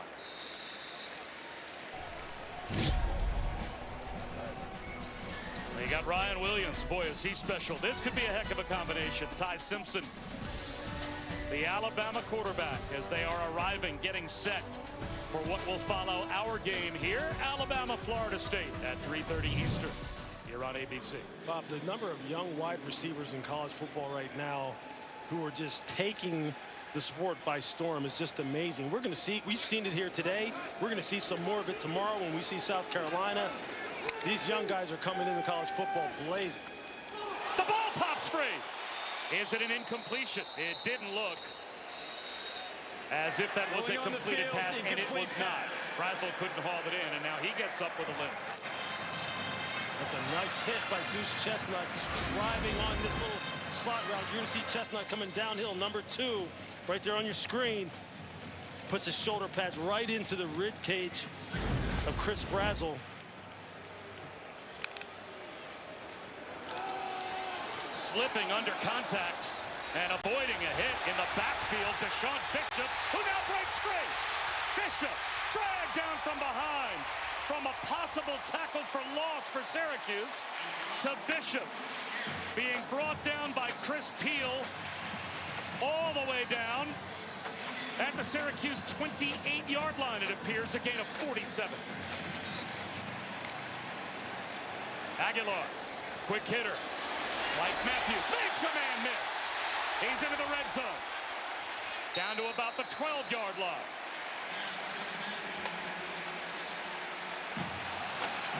And now falling down is Demetrius Samuel Jr.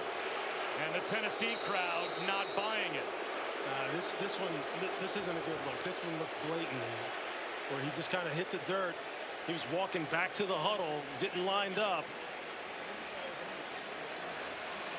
You know that they're trying to crack down on this kind of thing, faking injuries. And I don't want to assume anything about any player, but this one to me looked suspicious. I hope that there isn't an injury. You're going to see it here on your screen. You're going to see it right here. You had two guys actually do it. Deuce Chestnut was about to take a knee. Yeah, he was about to take the same injury as well. I mean, that's just not the kind of that's just not what college football wants. They're trying to get this out of the game.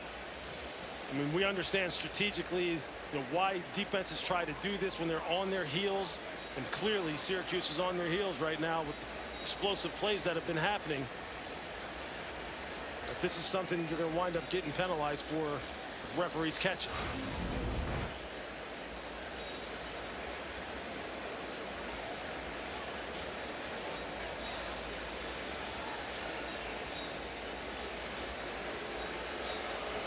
And you can just see it right here. Now the Tennessee crowd is booing, but to be fair, earlier we saw Tyree Weathersby for Tennessee do something very similar when Syracuse was going up tempo, and they seem to have Tennessee's defense. But look, if you're off serious balance. about So it's all across college if you're football. serious about getting this out of the game, then you have to call that. You have to punish offenses or defenses for doing it. And that right there looked like a plain example or a clear example of it, but onward we go. Coming up on a minute to go in the half. Deshaun Bishop inside the 6. Back to that power running game they go. Double team at the point of attack, pull the backside tackle. Just let these running backs just smash it up between the guard and tackles. Plenty of time for Tennessee with 2 timeouts. They run it again with Bishop. This time he gets all the way down close to the goal line. Is he in? Yes! That last little push for a Tennessee touchdown.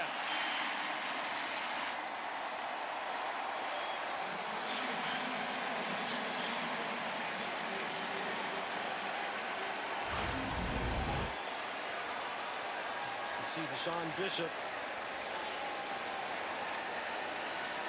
Looks like he gets that across. He breaks the plane. Here from the pylon cam. His knee is up. Ruling on the field was a touchdown. Plays under further review. It's close. You see the forearm hit the ground. You can see at the tip of that ball that broke the plane at that point. His lower body looks like it's still clear of the ground. So nothing down, nothing down. You see the forearm about to go down, but the hand goes down. Forearm is coming down. Forearm is coming. Look like, are you down right there? I think you can make an argument the nose of the football touches the goal line as the forearm comes down, but if it's simultaneous, then that's a touchdown. Yep, that is super close. You see it right here. Lower body's off the ground. Hand down. No forearm, no forearm, no forearm. You call that forearm right there? I think they may call this back. Worst case scenario for Tennessee, they will place the ball almost with the nose of the football touching the goal line. Yeah, that's how close it was. And again, let's bring in our officiating expert, Matt Austin. And Matt, how much will they split hairs here if it was called a touchdown on the field? Well, the issue here is it has to be clear and obvious to the replay official to overturn the call. Lewis nailed it. It is extremely close. Was the elbow down or forearm down before the nose of the ball got there? Without a view to see exactly when the forearm hits, I think they have to let it stand or uphold the call.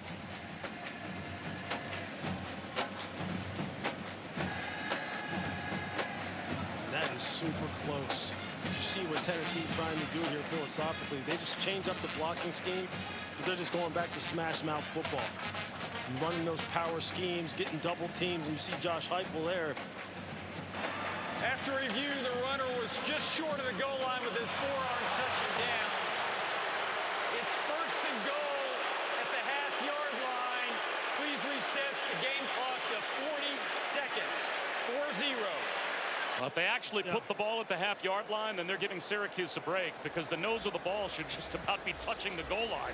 Yeah, he looked a little closer than that, but you could see that the ball hadn't broken the plane. It just slightly, when that forearm looked to me like it had made contact with the ground. By the way, Demetrius Samuel has made a miraculous recovery. He is back on the field. Yeah. Well.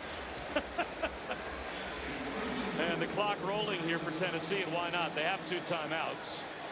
The ball's at the half-yard line, so they can easily use those timeouts and run 3 plays from here.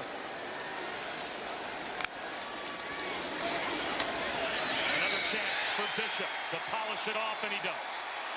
Tennessee touchdown, as this one will absolutely stand. And that missed tackle on Bishop in the backfield before the long run becomes a backbreaker for Syracuse. These running backs are just so physical. It's just one-on-one. It's one-on-one Deshaun Bishop against Devin Grant. And on the long run, Devin Grant was the one who missed Deshaun Bishop on the perimeter after his teammate Deion Wilson had missed him behind the line of scrimmage. That's a heck of a series for the Tennessee running game, which, as we have talked about, has been a staple of Josh Heupel since he took over.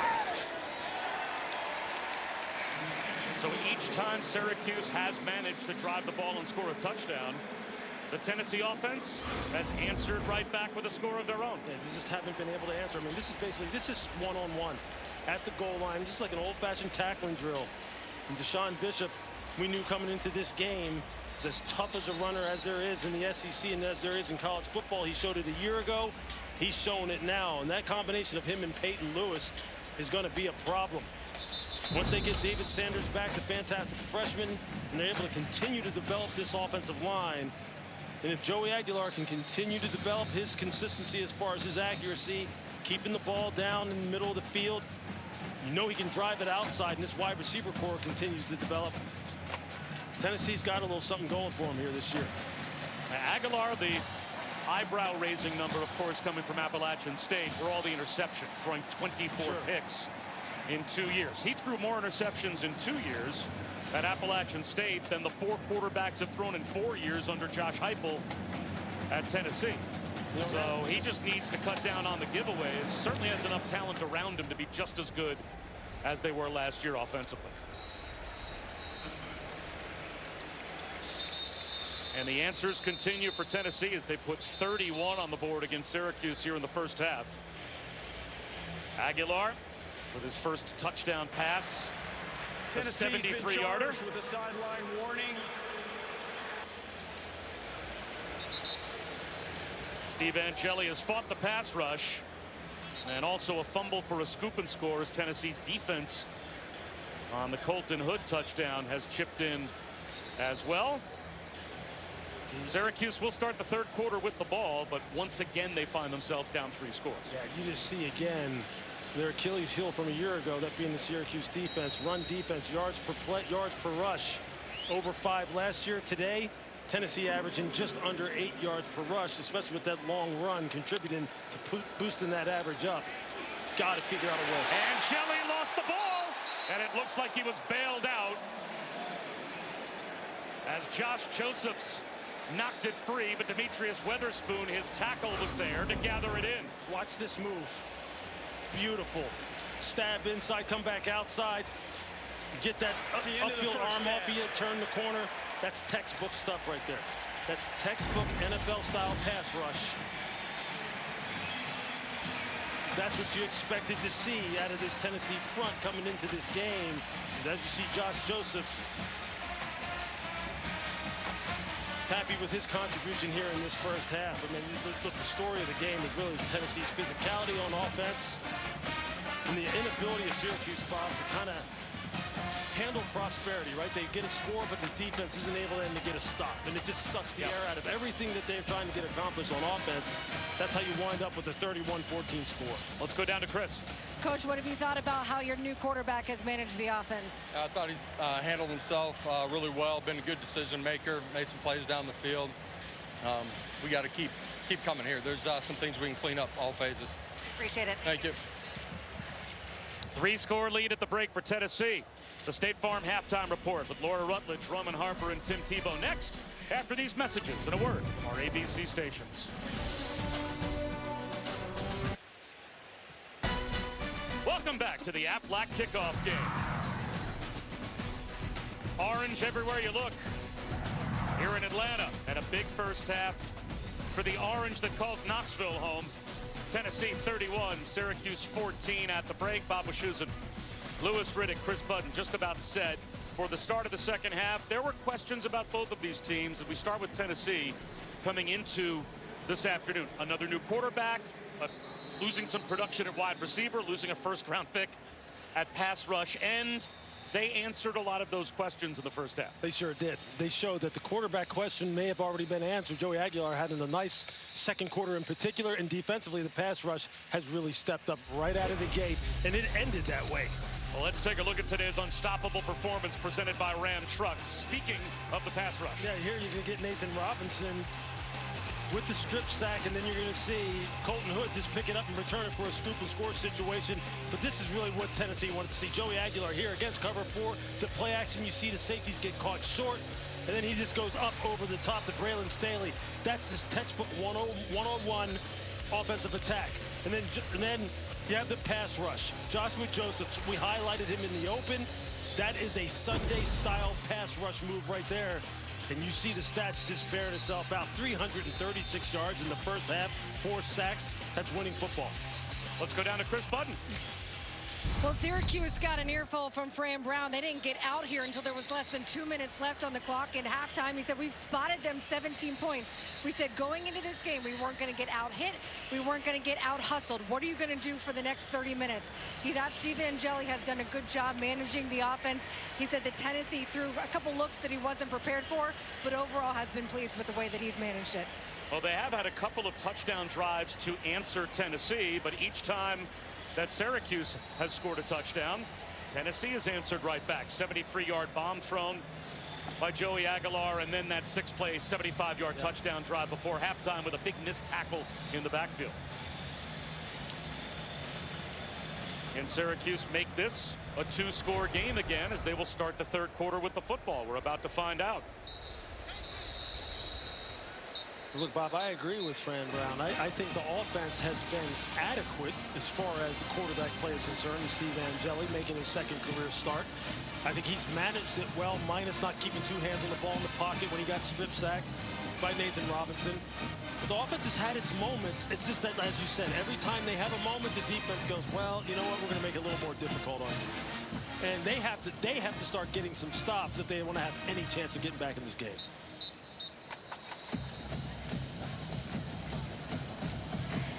The 2023 Sun Bowl when he was at Notre Dame against Oregon State, the only previous start for Steve Angeli before today. And a tough way to begin your stint at Syracuse against a defense that in the SEC last year held 10 of 13 opponents under 20 points. Angeli, though, going up top into double coverage to start this half, and it's broken up. Almost a predetermined throw for Darrell Gill Jr. And Idris Farouk playing center field was there. He put that right into double coverage. He sure did. Look, he never looked away from him. And as you mentioned, Idris Farouk was the offside safety, the weak side safety, who just read the quarterback's eyes and just kind of drifted to the appropriate hash mark and basically just dropped an interception because he was in perfect position. Last season, Syracuse was the only FBS school with 5 players with at least 500 or more yards receiving. The only returning player, Darrell Gill, and he doesn't have a catch yet. This ball batted at the line. And on a dive, it's intercepted. The concentration from Jeremiah Thielander. McMurray got the deflection, and the linebacker located the football. It's a takeaway for the Vols to begin the half. You're just going to see the pressure coming off the slot from the star position, Jalen McMurray, and then you see Jeremiah Thielander. He's coming on the blitz as well, and you see him there. He's just looking, trying to locate the football, lays out and picks it off. Again, there you see the pressure. McMurray times his jump perfectly. Thielander stretching out and completing the play. Again, Tim Banks, the defensive coordinator. Fran Brown talked to Chris Button about the fact that Steve Angeli has seen some looks that he really wasn't prepared for. Tim Banks is throwing everything at him. All kinds of different looks. Simulated pressures, five-man pressures, zone pressures, everything. Star Thomas inside the 10-yard line. He picks up 8 on first down. And now Josh Heupel back to this power running game again. Down on the front side, just getting the angles and then pulling a guard or a tackle backside and telling the backs just run it downhill.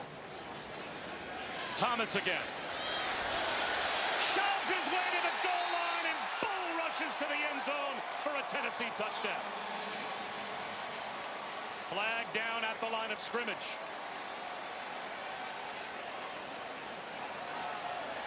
We'll see if it stands.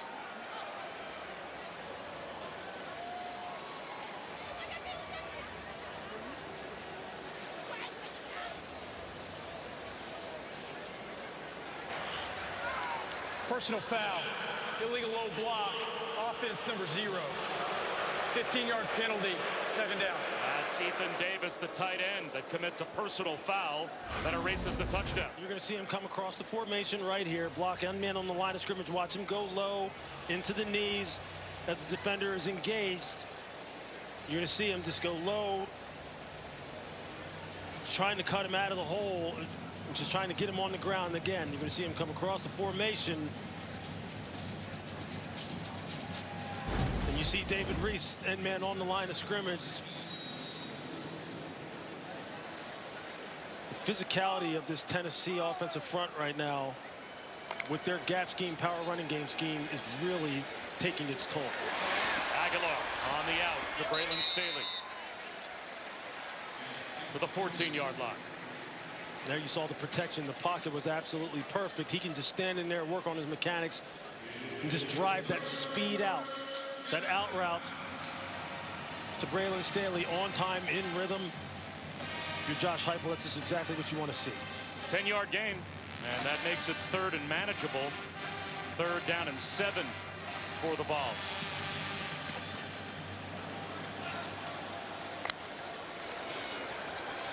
Keeper for Aguilar. First down. Did the ball pop out? Syracuse thinks it did. They say he was down.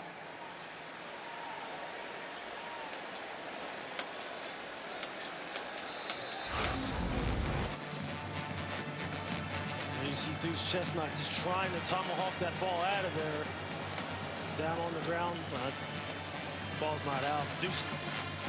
Devin Grant lucky to escape here. Got a player down on the field. And that's Devin Grant. Yeah, I think he got rolled up on at the end of the play. I just saw that, you know, in my screen, in my monitor that I'm looking at.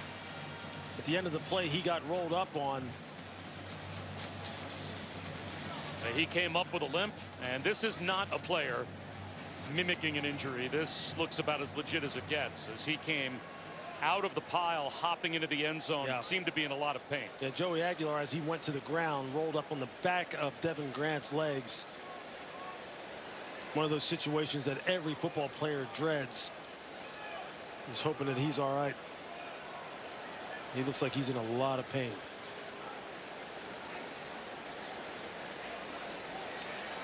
We've got a stellar SEC Network football lineup rolling on at 4:15 Eastern. Arkansas and Alabama A&M. And then we'll cap the night with Ole Miss playing their opener against Georgia State. Also, 18th ranked Oklahoma, 15th ranked Florida, and Vandy will all stream on SEC Network Plus and the all-new ESPN app, so you can watch anywhere. Well, Devin Grant, the transfer from Buffalo, who came in last season, mostly played special teams, but steps in as a starter this year. And he said, you know, when you enter the portal, it can be scary. There's a lot of uncertainty about where you're going to end up, but he found the home at Syracuse. Handoff start Thomas. And this time, the Syracuse defensive front swarms. Anwar Sparrow in the middle of things for the Cuse. And he may have lost a yard. Make it 2nd down and goal. And right now, at this point in time, it's a gut check for Syracuse. And you can tell defensive coordinator Elijah Robinson, I'm sure, is challenging his unit to say, hey, look, they're not doing anything from a schematic standpoint that we haven't seen them do before, especially this power running game. This is really just mano a mano. How do you want to handle it? How do you want to respond? Play action. Aguilar, slant, knocked down. Deuce Chestnut was playing center field, and it looked like he reacted as if he thought he would have picked that ball off had Anwar Sparrow not knocked it down. And you're going to see he's trying to hit the slant route. Sparrow times it up perfectly. And he was coming from the backside thinking maybe he could steal one, Bob.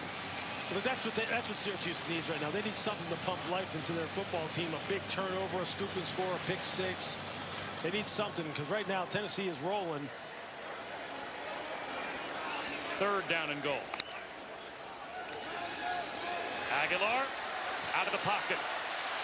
Floats one end zone. Touchdown. Leaking out of the backfield was Star Thomas. And the running back has his first Tennessee touchdown reception. And the Vols extend their lead. Just a really nice job by Joey Aguilar going through a full field read. Watch his eyes. They start over here, and he works it backside, steps up in the pocket. As he's able to get the rush to come in behind him, you see him. He's trying to look for that little smash route coming across the goal line, feels the pressure coming off his backside, escapes out the pocket to his left, and this just throws a nice, perfect touch pass in the end zone. If you're Josh Heupel again and offensive coordinator Joey Halsey, you're going, I think we answered. We may have got some answers at the quarterback position. And once again for Tennessee, Lewis, complimentary football. You get the interception, and then the offense converts. Exactly. I mean, this turnovers is just a big play on the part of the Tennessee defense, created by Jalen McMurray, and then just a full field read, escape out the pocket. It doesn't get much better than that. If you're Joey Aguilar, that's a successful way to start this second half.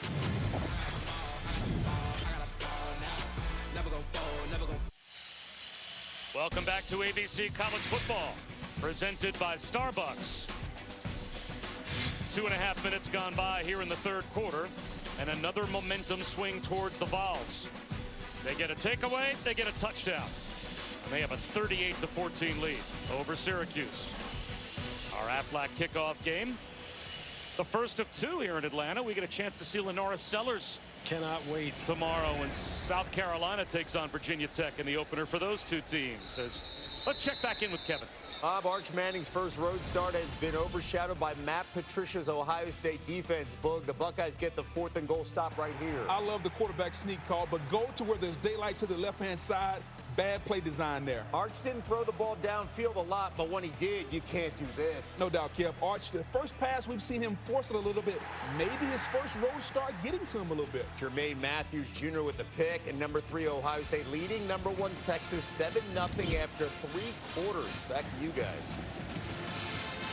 Lewis, you kept looking at that score, wondering if there was some kind of a weather delay. Yeah, that's not the score I was anticipating. I thought they'd be able to generate a little bit more offense. Still a quarter to go, though. Tunnel screen. Justice Ross Simmons found the tunnel and gets to midfield before he's brought down. Again, Syracuse has its moments, man. They have their moments offensively where they have the right play call at the right time. It's a well-coached offense. Jeff Nixon has an NFL background, the offensive coordinator. He knows how to scheme up a defense. And they've had their fits and starts, but it's just like the personnel for Tennessee just gets to overwhelming them then, especially the front seven. Will Nixon picks up a first down. Well, with Kyle McCord at quarterback last season, they were the #1 passing offense in America. Jump cut for Nixon. Speed to the edge. That should be good for another first down for Syracuse. To the 37-yard line of Tennessee before Caleb Beasley rode him out. Those are two good, well-executed plays for Syracuse offense. Now they just got to be in no huddle mode for the rest of this game. Can't hurt themselves. Roll out for Angeli. Incomplete. That's just a miss. Jonte Cook was wide open. And an errant throw makes it 2nd down and 10. You just wonder, like, what's the miscommunication there? Is it just a miss? Is Jonte Cook supposed to settle up a little sooner? Like, you just don't know those things without being on the headset with these coaches and knowing how they put it in. But it just puts you now in 2nd and long situation. It just makes it harder for you.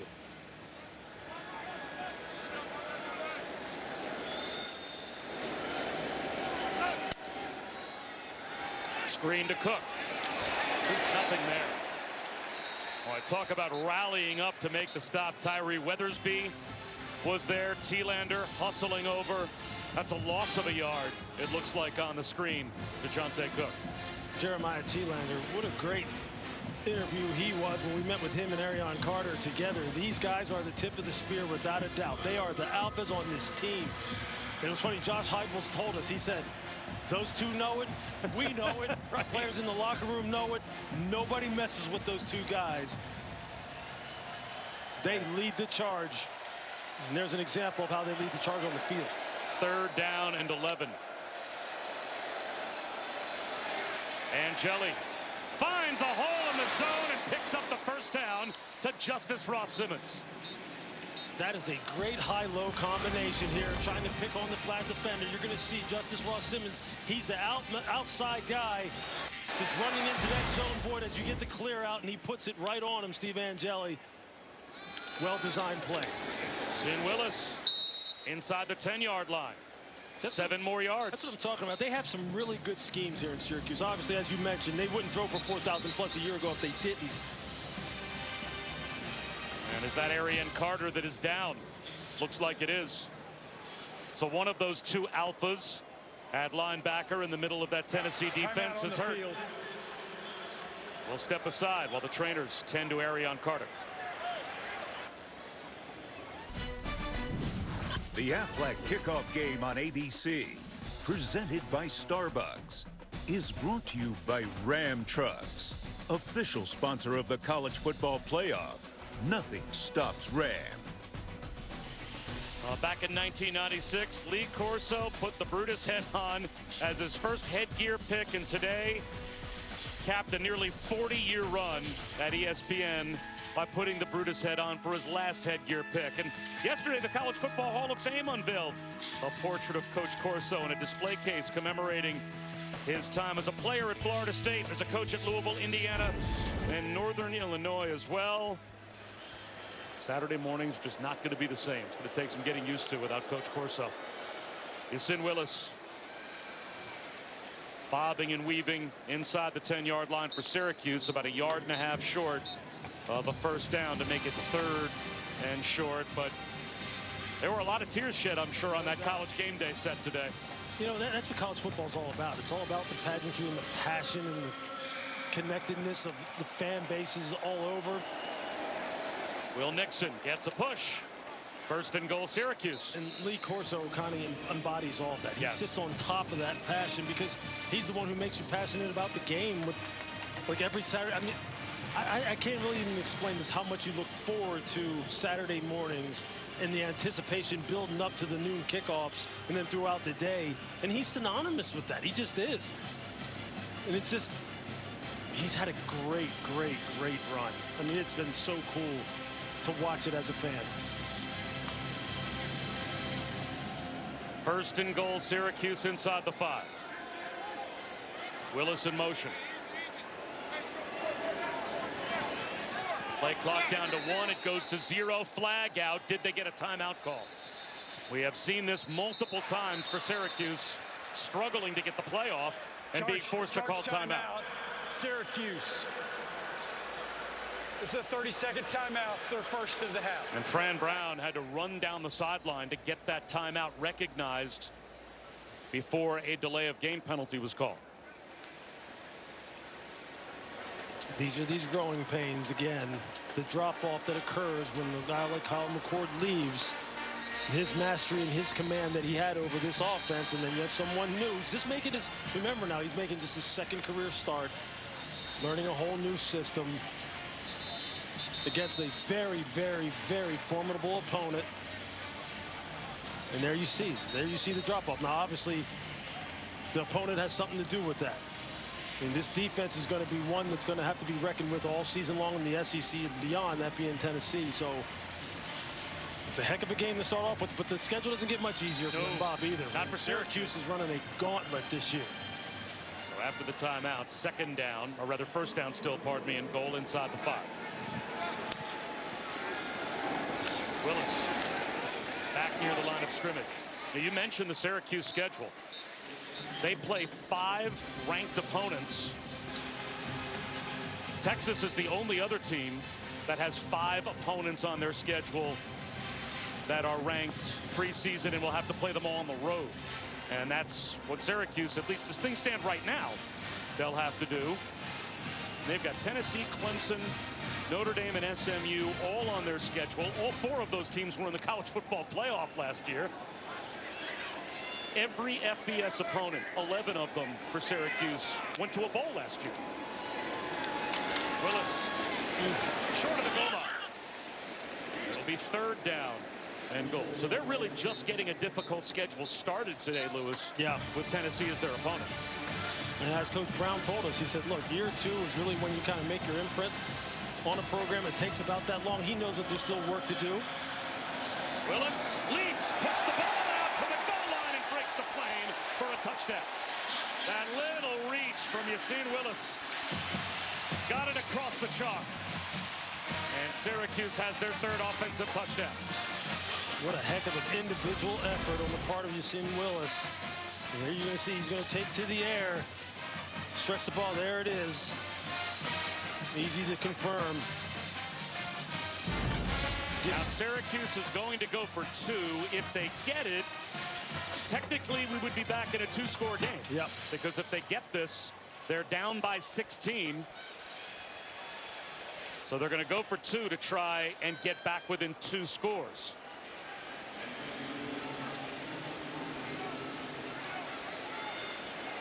A go for Dose, brought to you by Dos Equis. Angeli tries to throw for it. Rifles one right through the hands of Allard. So they're down 18. It's still a 3-score lead for Tennessee, but the math certainly there, Lewis, indicated it was worth the risk for Fran Brown. And he had him open, but you know what? I think it was Joshua Josephs again, makes him alter the throw, and it's off target.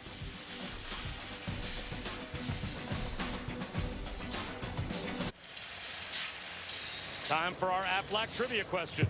Aflac.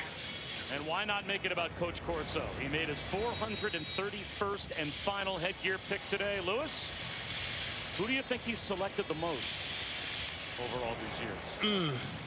Not going to give you much time to think about it. Yeah, got to be somebody that's been really good for a really long time. I think it might be. I think it might be Brutus. Brutus? Maybe the pachyderm from Alabama. Yeah, that might be it too.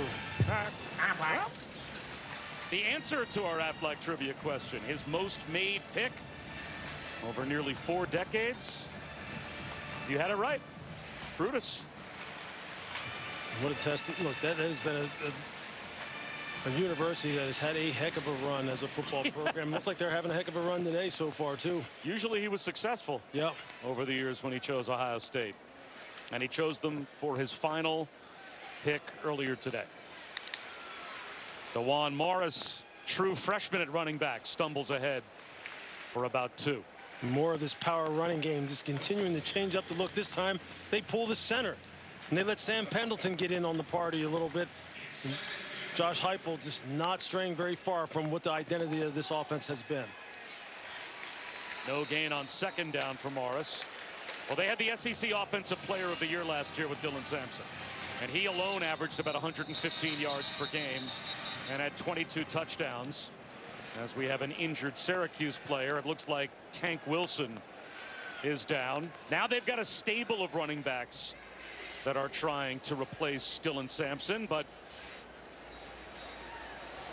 with an update on Fran Brown trying to keep his team in the game, we go down to Chris. Yeah, he has certainly tried to steady the waters before that last drive, brought his team together, and it was a lot of the same discussion that they had at halftime of, we are not going to get out hustled.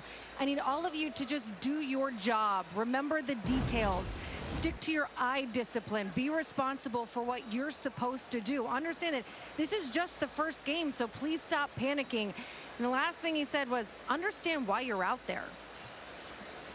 I mean, it's a great message. It really is. And see, that's the thing also that I think in the longer run, in the big picture, you have to remember. This is just the first game of a long season. And there you see Deion Wilson, who battled injuries last year.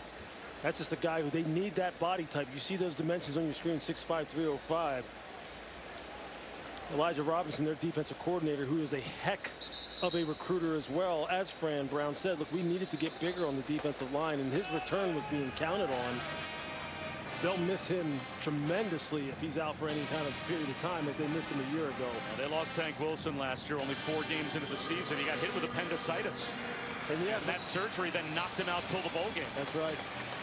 And so again, if you're Fran Brown, like he told us, like he knows the role that he has to play as far as keeping this team calm and composed. Look, I know that they're down 3 scores. But they got to continue to fight and continue to build this football team. 3rd down and 8. Here comes a blitz. Aguilar well protected. A miss. Staley hoping for a flag. Nothing pops out. Davian Kerr was there in coverage. You know, you see Kerr just trying to play that stack alignment along with Demetrius Samuel. They sorted out well. He's able to play aggressive at the catch point. Only the 2nd time that Syracuse has forced Tennessee to punt today. And Davian Kerr will be the punt returner.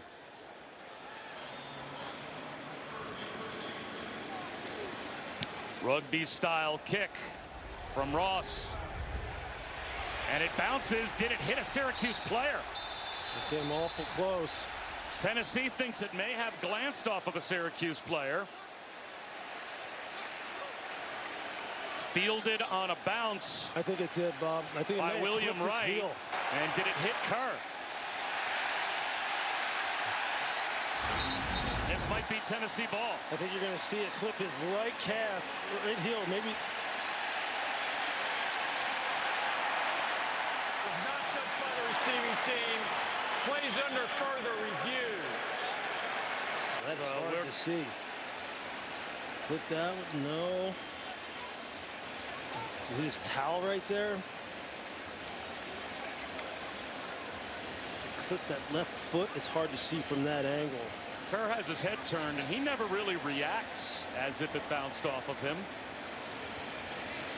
Maybe we'll get another look at it. That's where they may be calling. I think it may have clipped that left heel. Or maybe the towel. It's either his left heel or the towel. The ball did look like it changed direction.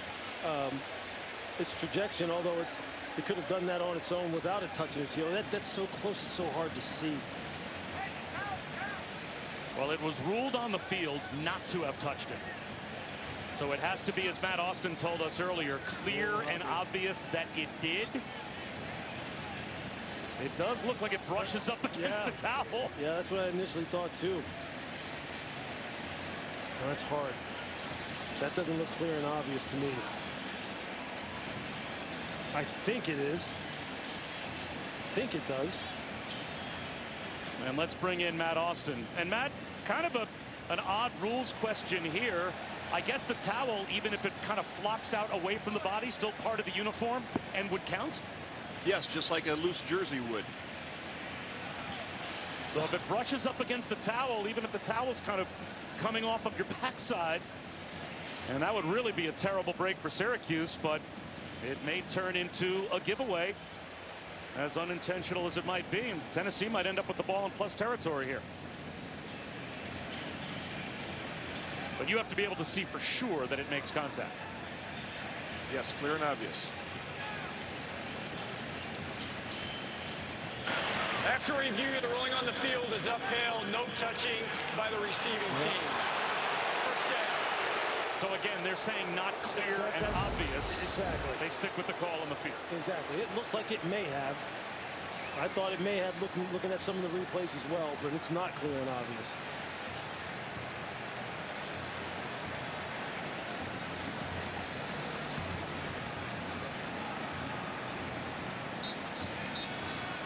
So Syracuse maintains possession at their own 18, or rather 17-yard line. Still down by 3 scores. But a lot of time left on the clock. Still 6.5 minutes to go in the third quarter. Yeah, there's a lot of work still for Syracuse to do here. There's a lot they can find out about their football team. Tennessee rolling some guys in there on the defensive side. You see most of their front line starters are back out on the field. I think Arian Carter back in the game along with T-Lander. Malachi James. Stiff arm does nothing. Jordan Ross brings him down for a loss of at least 5. And there's another one of those Leo position defensive ends. These guys can go 6'5", 245. This time it's Jordan Ross. Him, Caleb Herring, Joshua Josephs all play that position that James Pierce Jr. played last year. And there you see the athleticism that the guys who play that position have. You get out on the perimeter against these dudes one-on-one, it's usually not going to end very well. 6th tackle for loss today for Tennessee. That's going all the way back to 2021 under Tim Banks. That makes 403 tackles for loss. #1 in the SEC. Long throw to the sideline, and a diving catch is made by Darrell Gill Jr. And I believe that is his first catch of the day, and gets about half of what Syracuse needs. 3rd down and 8. It's good pass protection for Syracuse. Nice secure pocket for Angeli to survey the full field, and now he's got it still 3rd and long. This is where Tim Banks, is he going to bring pressure? Is he going to bring simulated pressure? Is he going to bring coverage? He's mixed it up well. This is where defensive coordinators make their mark, and so do quarterbacks.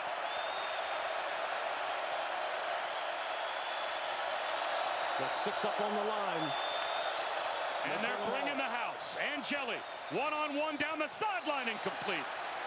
He threw it behind Justice Ross Simmons.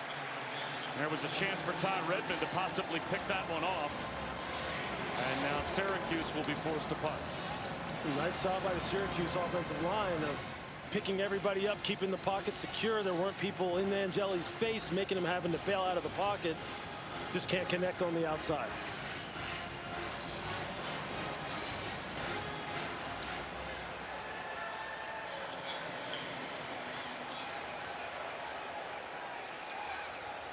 Stonehouse gets away, a beautiful spiraling kick.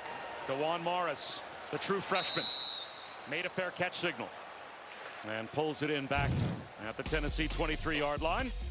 Let's take a look at this week's college football rankings, brought to you by Verbo. And it's a 14-0 lead now for Ohio State over Texas. Hard to believe that that Texas offense can be shut out by anyone, but the Buckeyes doing exactly that. A goal line stand, obviously, has a lot to do with it. And the rest of the top 10 still to come, including several big games on our air. Ty Simpson, Alabama, making his first career start, taking on Florida State at Doak. That's at 3:30 Eastern here on ABC. As soon as we're done in Atlanta, we will head to Tallahassee. And then, of course, later on tonight, get a chance to watch Clemson LSU. Play action. Aguilar to the sideline. Timed up with Brazel. First down. Just a nice route by Chris Brazel. Putting on the brakes. Working back to the quarterback. Ball delivered on time. Peyton Lewis. 8 yards right up the middle and broke a tackle at the line of scrimmage. Gary Bryant III eventually got him down.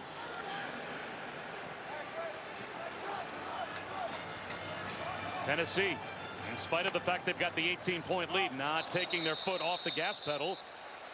And now that tempo may have caused a neutral zone infraction.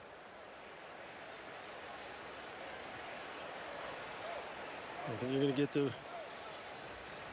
get the right guard, Wendell Moe. Just couldn't hold in there. Well, Syracuse jumped. Did that draw the reaction? False start. Offense, number 75.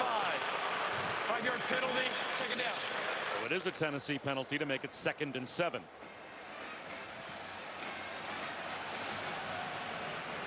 As we noted at the top, they had to make some adjustments on the offensive line with the injury to David Sanders Jr., the fabulous freshman. But you still see the physicality that they have as a unit, this entire group.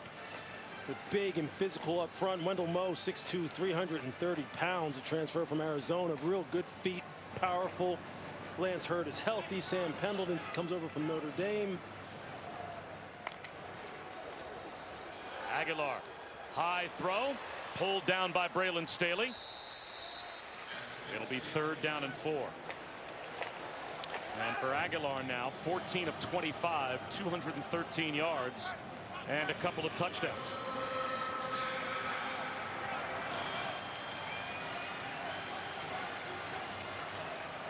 Syracuse got to find a way to get a stop.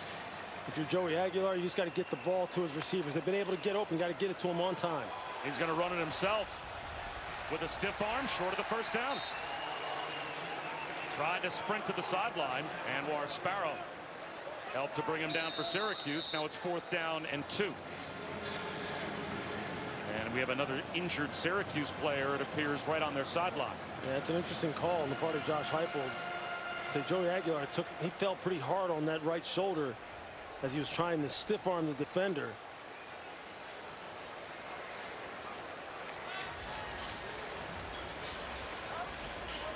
So while Barry Buxton is tended to on the sideline for Syracuse, how about we take a closer look at the day that Joey Aguilar has had in his first Tennessee start. Please reset the game clock. He's shown really nice field vision throughout the day as far as knowing where to go with the football. And when his mechanics are straight and the pocket is secure, he is able to make some very, very high-level throws. Again, here on the touchdown, he may have had the corner out to his front side, but the pressure started closing in. He works up into his left, makes a nice throw to Star Thomas on the touch pass. There again, you just look at the journey that this young man. It's an amazing story. It's unbelievable. I mean, for a young man that had no recruiting interest out of high school, so he goes the junior college route, but then not only not playing as a walk-on at College of San Francisco, but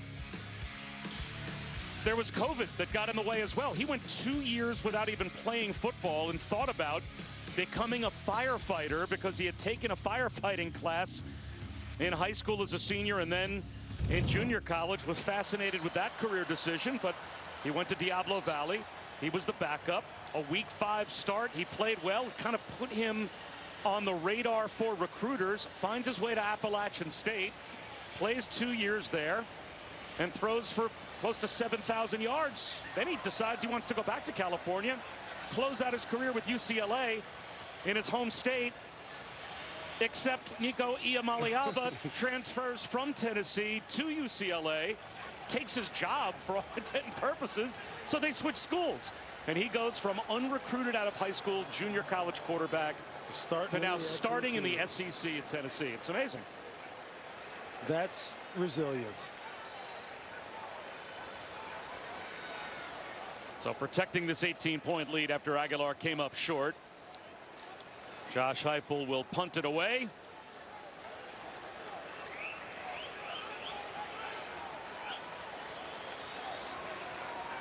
And milking as much time off the clock as possible. Jackson Ross delays, and then lets it go. And no chance for a return for Kerr. Fair catch at the 12-yard line. Down to Chris. On top of Joey Aguilar's just incredible story is that how he even has eligibility, and part of that he can thank Diego Pavia, the quarterback at Vanderbilt, who pushed against the NCAA to be able to say that those years in JUCO, I should get back his extra eligibility. That happened this spring. If that doesn't happen, Joey Aguilar doesn't even have this year of eligibility. There you go. Sometimes it all just lines up for you, and That's when right. it does, Do you take advantage of the opportunity? Well, and you also need a head coach that believes it's possible. And I thought it was interesting, Josh Heupel brings that lens to Joey Aguilar. Because remember, before Josh Heupel was the Heisman runner-up, he did what Joey Aguilar is doing, right? He went to Weber State. He played a year at Snow College of junior college football before he got to Oklahoma. Nice move by Yassine Willis as he picks up 8. So you've got a head coach that traveled the same road as a quarterback that maybe other head coaches wouldn't have believed in and given a chance to. And you can definitely tell that he really did connect with that road and admires Joey Aguilar for sticking with it and then putting in the work in a short amount of time to be able to operate this offense the way he's operated it here. Back-to-back runs by Yassine Willis. A first down for Syracuse as we come up on 90 seconds remaining third quarter. And Jelly on a rollout. Floats one to the sideline and throws it away.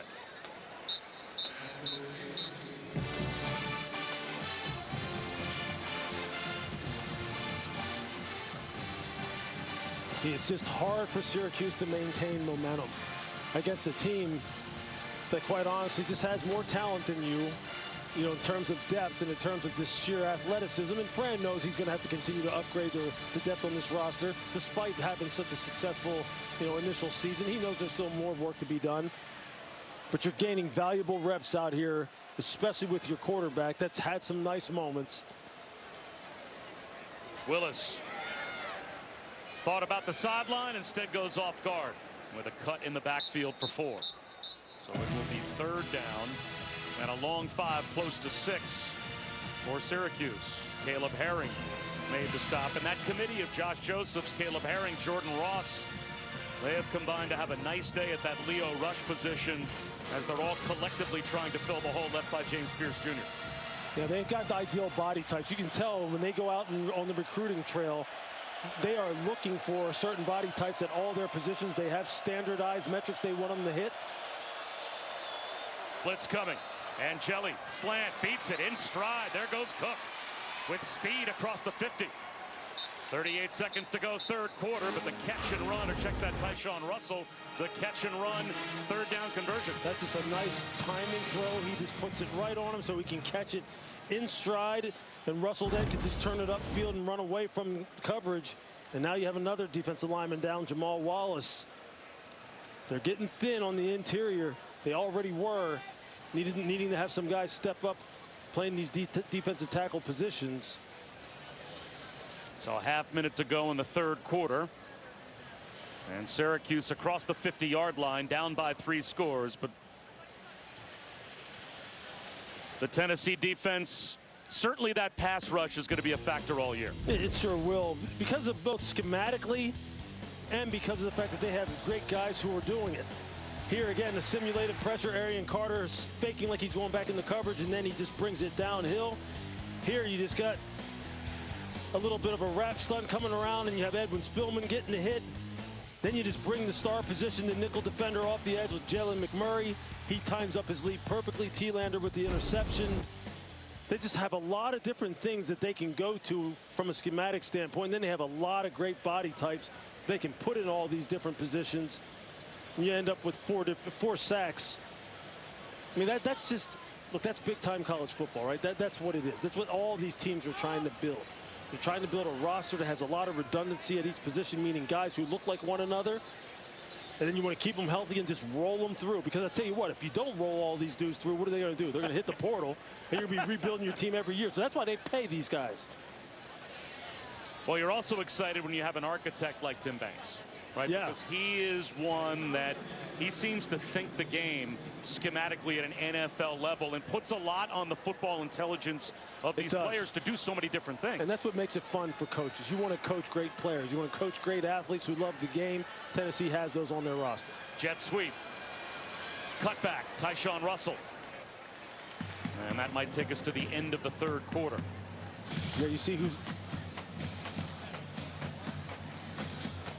So the Vols will take a 3-score lead to the fourth quarter.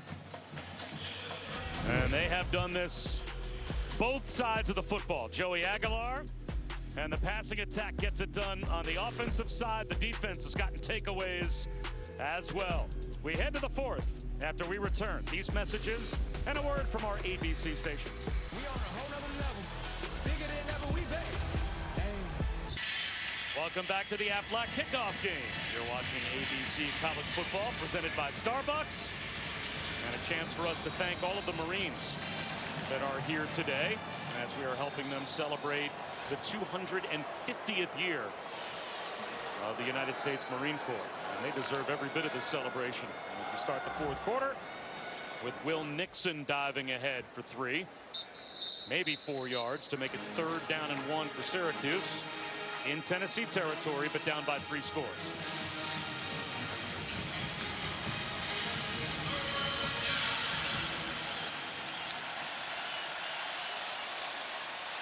Nixon won't get there.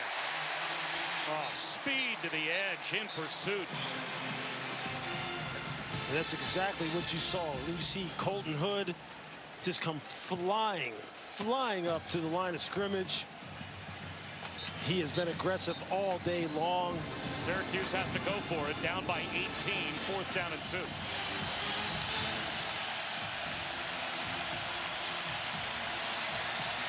But what do you call here? Do you try and run this ball up the gut against this Tennessee defense that's been a little bit banged up on the interior? Or do you get Angeli out on the perimeter and try and throw it? Play action. Angeli in trouble. Avoids a sack. Sidearms one. And finds a check down. David Clement was able to free himself up and pick up the 1st down. Boy, composure in the face of the rush for Angeli. Watch Carter missed on the blitz. He sure did. He had a clean shot on him, too. What a heck of an individual effort by Steve Angeli. They were trying to get him out on the perimeter, get him away from this pass rush, and he ran right into it. But did his best Houdini impersonation. Nice pickup. Play action once again. Out of the pocket once again. He's going to run it into the red zone to the 15-yard line. Looks like it's good for 11. And a Syracuse 1st down. You got to like the grit that this quarterback is showing you right now. Is that Nathan Robinson? He's down again.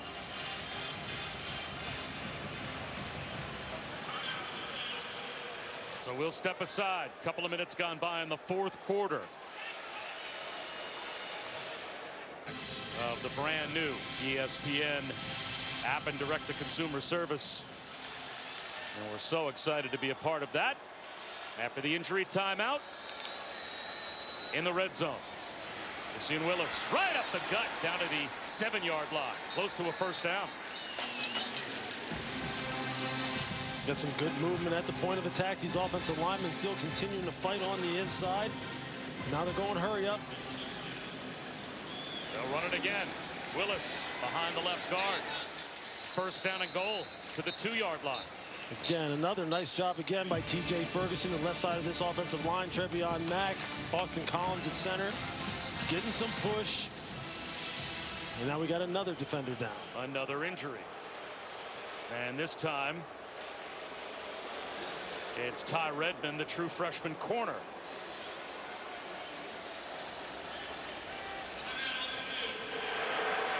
So we'll step aside. Another injury timeout here in Atlanta.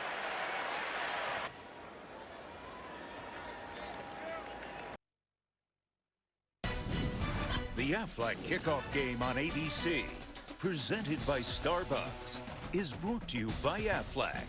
Get help with expenses health insurance doesn't cover. And the Starbucks Coffee Company. Philip Fulmer's 10th ranked Vols beat Paul Pasqualoni's 17th ranked Orange back in 1998 on September 5th with a last-second field goal. And that started the Vols' march to 13-0 national championship perfection. And the Vols might start a march today, we'll see. But marching towards the goal line, Syracuse, after the last injury timeout, down to the 1-yard line. A direct snap to Valari. And now back to the more conventional look with Aguilar lining up You've seen Willis. He takes the handoff, and he will walk into the end zone with a Syracuse touchdown. Now Syracuse signaling that they're going to go for 2 now, down by 12. Interesting call here, Lewis, because it's a go for Dos, brought to you by Dos Equis. If you don't get this, you still need 2 touchdowns. If you were to kick the extra point and make this an 11-point deficit, you keep the field goal in play. Right. But they're going to go for 2 now and try and cut the lead to 10. What's the play call? Got an empty formation. Angeli, quarterback draw. He won't get there. He is gang tackled, and now that means that they're still down by 12. And they didn't need necessarily to go for 2 yet. That's a little bit of a body blow, I would think, to the sideline for Syracuse, because they need 2 touchdowns still. Yeah, I don't necessarily like the call. I think maybe he was trying to see if he can get the little glance route out on the outside. Quarterback draw is not the call I would have made for Angeli in that situation.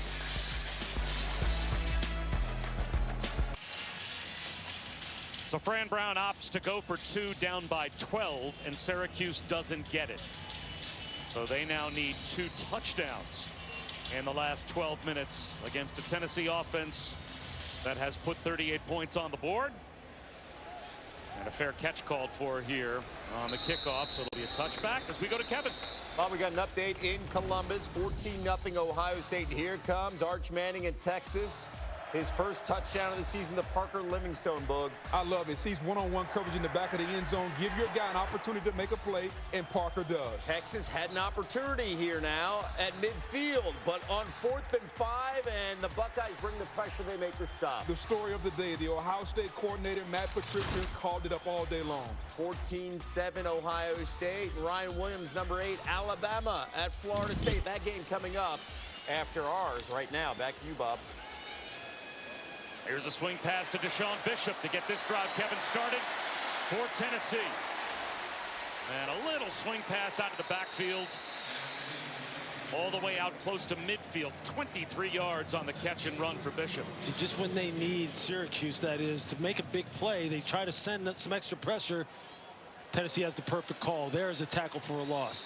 That's only the 2nd tackle for loss today for the Syracuse defense, but Bishop is brought down behind the line, and yet another injury. Chris Thomas is now down, holding the back of his right leg for Syracuse.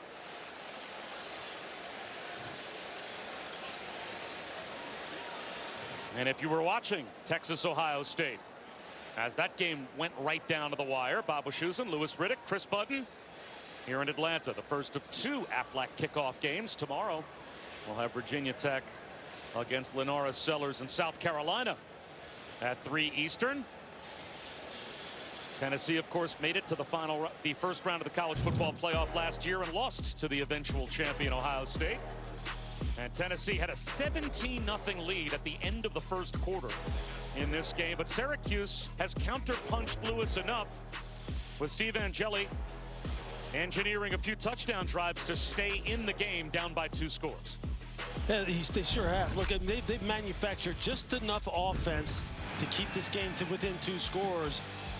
But for Tennessee, it's been about the big plays, both through the air and on the ground. And there you see the big bomb to Braylon Staley. And then the way these running backs have run today, Deshaun Bishop, Peyton Lewis, they have been just studs. This is just a beautiful touch throw to Star Thomas by Joey Aguilar. And I think right now, if you're Josh Heupel, you're thinking, okay, look, all right, we need to punch another one of these in here. We know that Syracuse is trying to create some kind of turnover, some kind of game-changing play. Elijah Robinson, the defensive coordinator, you said he sent 6 on that last play, but they had the perfect play call on and got the little dump pass out on the perimeter, picked up a big chunk of yardage, and then get the TFL. If you're Syracuse, you're thinking, look, we've got to go 3 and out here at this point on. We got them in 2nd and long. And if you're Tennessee, the run game has continued to work. I would continue to lean on it. Well, both teams have constantly had injured defensive tackles. And Chris Thomas just had to leave the field, as did Kevin Jobity. So Elijah Fuentes-Cundiff, a third-string defensive tackle, is on the field for Syracuse. I guess, would you run right at that group if you're Tennessee? Yeah, especially if you're getting these two high looks with two safeties back. I'm going to run the football right down the middle. There it is. 4.5-yard gain for Deshaun Bishop across midfield. It really, some of these guys, I mean, you saw there when Chris Thomas went off the field. I mean, his hamstring, you can tell they're playing a ton of plays at a rapid clip. They haven't gotten anything like that really in training camp that you can really simulate on a one-to-one basis. And these guys are having to adjust right now. It's going to be a battle of attrition from here on out. George Rooks has made his way back in the game. Tank Wilson left earlier. We haven't seen him return. Chris Thomas just helped off the field as well. Third down. Aguilar, one-on-one down the sideline for Matthews. A little push-off, incomplete. Matthews hoping for a flag. It looked like at the last moment he tried to create a little bit of separation as the ball was falling. Well, there's no question that he did. He had some separation. Joey's just got to put that out there. You see he wins at the line of scrimmage. Right there, he's gone. He's got the separation that he needs, but he has to slow down because the ball's underthrown. He beat Chris Peel. Tennessee looking for the flag, looking for the pass interference. Better thrown ball. That might be 6. Instead, it's a punt. End over end wobbly kick from Ross. Davion Kerr at the 12-yard line hauls it in. And again, we're very excited about this. The all-new ESPN app, the best way to watch sports. All of ESPN, all in one place. Live games, live stats. You can track your fantasy teams, personalize it as well with your favorite leagues, teams, and players. You won't miss a thing that we have on any of our networks. All of ESPN, all in one place. Got an interesting situation coming up here now for Syracuse, right? They haven't been able to produce any real explosive, chunk plays. They've had to go on long drives. They need a quick strike. They need someone to be able to break loose and kind of flip this game into a very interesting situation with a big explosive play down the field. It's just been so hard for this wide receiver core to do that. Angeli turns. Nixon carries. And he has 4 yards. 10 minutes to go in the game. The other factor that has helped Syracuse is even with, at times, a 3-score lead, Tennessee has continued to run their up-tempo game the entire game. And the clock still works in their favor. So there's 10 minutes on the clock still, in large part because Tennessee keeps snapping it with 25 seconds or more on the play clock when they have the football. They haven't milked the clock at all. And here's Angeli going down at the 10-yard line. Jalen McMurray delayed blitz. And he gets the sack. Third down and 11. Jalen McMurray, you can just tell the physical presence that this guy has. I mean, he is an absolute stick of dynamite the way he will come downhill. And look at him. It's full speed contact. There's no breaking down.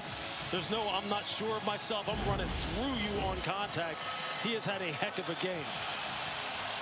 5 sacks for Tennessee. There you see Arian Carter on your screen. Got a little harness on that right shoulder. This is a big down for Steve Angeli. Can he figure out a way to convert here and keep this drive going? Blitz coming. Angeli protected.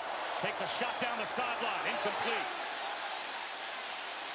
Well, Colton Hood has had an excellent day in coverage, and he locked up Darrell Gill. He sure has. But I tell you, you see the Syracuse sideline just screaming for pass interference. You see he's got those long arms. And then here you can tell there's a lot of hand fighting going on with both of them at the catch point. Darrell Gill's fighting. Colton Hood is fighting, trying to get in position to make a play on the ball. But he has been a very productive player today, one-on-one. Stonehouse. This time a low line drive kick that's going to take a bounce. Staley fields it on a hop at the 45 and gets cut down. Still excellent field position for Tennessee as we approach the midway point of the 4th quarter. Coming off a disastrous year for Mike Norvell's Noles, Florida State looking to begin the season with a huge win at home as they entertain number 8 Alabama. That's coming up as soon as we're done here in Atlanta. Now, if you're Tennessee here, do you milk the clock a little bit on this possession, at least more so than they have done to this point? I think with the way their power running game has worked, I think that's definitely something that starts to come into play here. Just slow it down a bit. Let the big guys up front lean on this Syracuse defensive line. Here's Star Thomas to midfield and more. Spin cycle inside the 40. Carrying tacklers down inside the 35 to the 32 of Syracuse for 22 yards. Just watch what happens at the point of attack. Look how everyone just gets washed down inside. And then you just see Sam Pendleton coming out on the pull and just mauling the linebacker Anwar Sparrow. It's Isaiah Hastings' turn as he is injured and holding his right leg. And again, Tennessee was ready to go up tempo. Player presented injured before the ball was spotted. There is no timeout charge. So with 8:19 to go in the fourth quarter.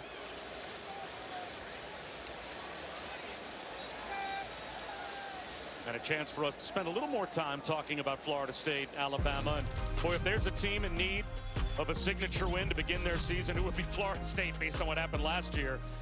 Kalen DeBoer, of course, his team missed the playoff with a 9-4 record, their fewest wins in a long time. But Florida State, boy, they struggled just to find a win during the season last year after the 13-1 record in 2023. Yeah, and we were down there in that first game against Boston College, Bob, and it was interesting. I remember talking to SVP after that game, and I remember sitting there and thinking, this season can go really bad for this team. The way in which they lost that game, I didn't realize it would be something that would kind of foretell the way the rest of the season went. And who was the quarterback for Boston College? That guy who did Florida State in. Now he's down in Florida, in Tallahassee, Tommy Castellanos, who had a heck of a night that night. He leaves Boston College to try and go and resurrect the Knowles program. Again, that's coming up next here on ABC. I tell you here, the run that you just saw, the kind of physicality and the kind of attitude that the Tennessee offensive line came off the ball with. If you're Josh Heupel, the coaches upstairs are probably telling you, look, just continue to run the power running game. Well, under Josh Heupel, this is the 31st time that his team has gone over 200 yards on the ground, and they're 28-2 in the previous 30 where they have run for 200 or more. And if you're looking for a reason to believe that Dylan Sampson can be replaced, this stable of running backs, this committee, gives you a lot of reason to believe exactly that. Star Thomas again. Inside the 30-yard line. See there, they just switch it up. Now they go to a zone blocking scheme. Just give them different looks. And just shuttle the backs through.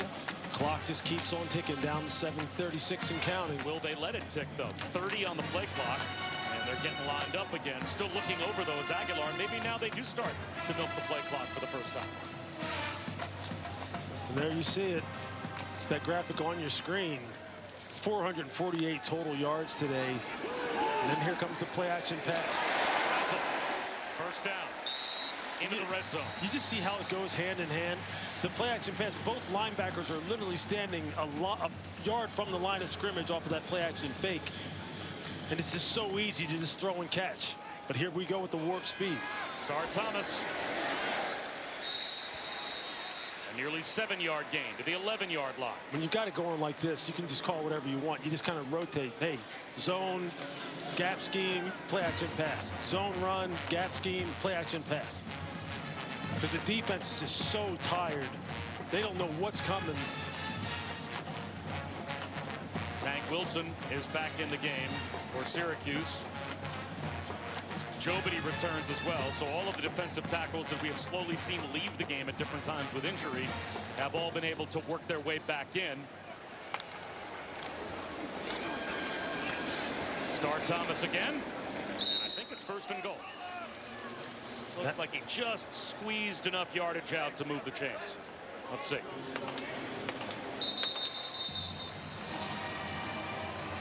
This is an offensive lineman's dream. You mean we don't have to sit back and pass sets and pass protect?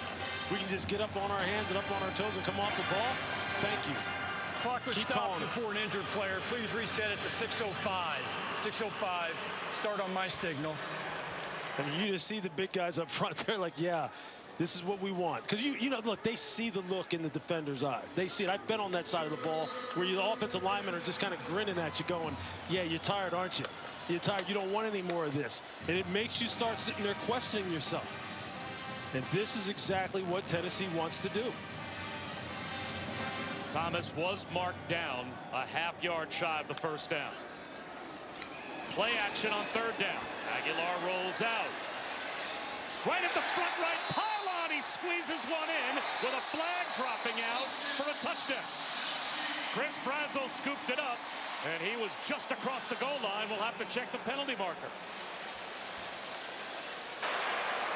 Ineligible receiver downfield. Offense number 72. 5-yard penalty. Third down. So Jesse Perry playing right tackle in place of the true freshman David Sanders today. He kicked out from guard to tackle. He was downfield. You see Jesse Perry right here on the line of scrimmage. And there you see him. He's a good 5-6 yards down past the line of scrimmage. He's just driving his guy off the ball. He expected the ball to be gone by that point. Joey Aguilar extending the play. Well, Lewis, is that kind of the classic RPO where you're an offensive lineman and you think it's a run play? Right, the timing just gets all messed up. Look, obviously it takes 6 off the board, but I mean, you kind of understand why it happens when it does. So third down and 5.5. They'll run it with Star Thomas. He's to the 5.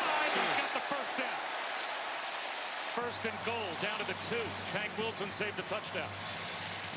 And just zone blocking. You just see the guys in that time. I tell you, Jesse Perry has his guy and just kind of just drives him and then finishes him to the ground. And these backs, you talked about this stable between Star Thomas, Peyton Lewis, and Deshaun Bishop. That's a pretty good group of 3. So first and goal just outside the 1. As they're looking to extend to a 3-score lead once again. And now the play clock is winding down, and Tennessee still looking over to the sideline. It's down to 4, and Josh Heupel's going to have to call timeout. So with 4:52 Charge to timeout, go, Tennessee, they're first. This is a 30-second timeout. the Vols will call a timeout.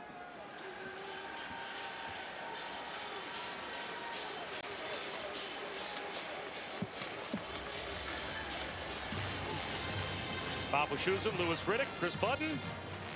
Joey Aguilar is a tremendous story, which we have detailed. So unlikely that he ends up as the starting quarterback at Tennessee. But what isn't unlikely at all, Tennessee running the football, controlling the line of scrimmage, and terrorizing the opposition's quarterback with a pass rush. Yeah, it's a tried and true methodology to win football at a very high level. The physical aspect of the game, no matter how this game of football changes, Bob, and you know this, you've been calling it a long time. The physical aspect of the game is always what's ultimately going to wind up winning at the highest level. Josh Heupel knows that. That's the way they build this football team. It was kind of startling to me to look at the statistics as we're getting prepared for this game and think of Tennessee as a power running football team, considering the kind of formations that they use, the kind of players that they've had, and how they like to throw the ball down the field. But I'll tell you what, they are as physical a football team and want to be as physical of a football team as any. And they've shown that today. Well, they've run for 2,500 plus yards every year that Josh Heupel's been on the sideline. High snap, Aguilar pulls it down, and he gets driven back. Did well to just hold on to the football. It looked like he wanted an inside handoff, but the high snap threw the timing off, and Gary Bryant came through, made the tackle, and we've got another injury. It's those kind of things that just drive coaches crazy. Simple shotgun snap. Anwar Sparrow is the injured Cuse player.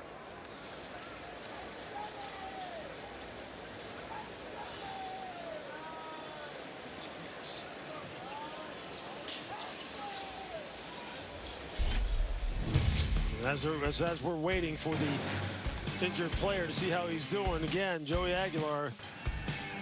I mean, it's been the story coming into this game. It's been the story all off season.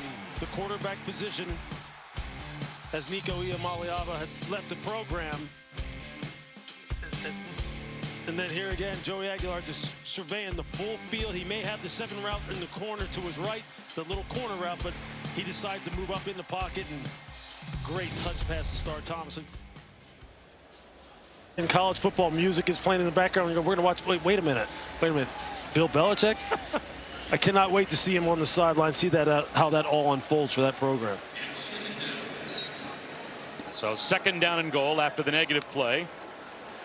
Star Thomas backs his way to about the 2-yard line, where it will be 3rd down and goal with 4.5 minutes to go.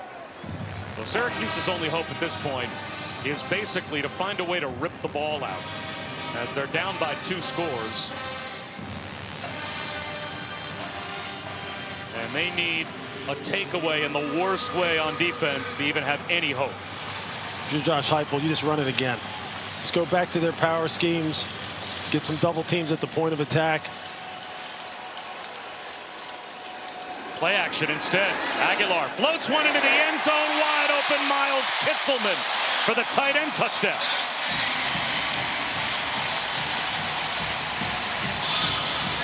And they play Rocky Top again.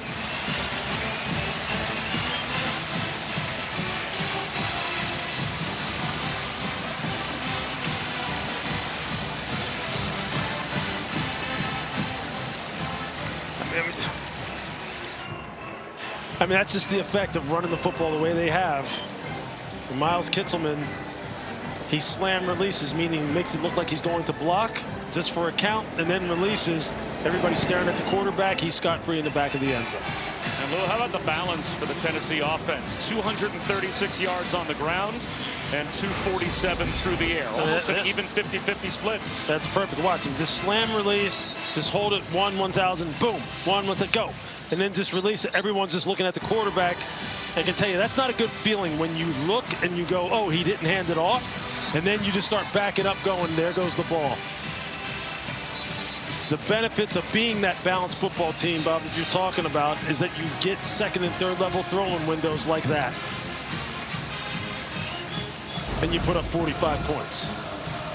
And they've had a chance to play and sing Rocky Top often today in that Tennessee cheering section, and they are doing it again right now. It's going to be interesting to see how Tennessee looks as they get into the meat of their schedule, start playing teams in their conference. If they can stay healthy, how this quarterback, how Joey Aguilar really handles the pressure of being an SEC quarterback for the duration of the season. And if he can maintain some consistency, this defense can continue to play physical, the running game stays physical, and what it looks like all in the end.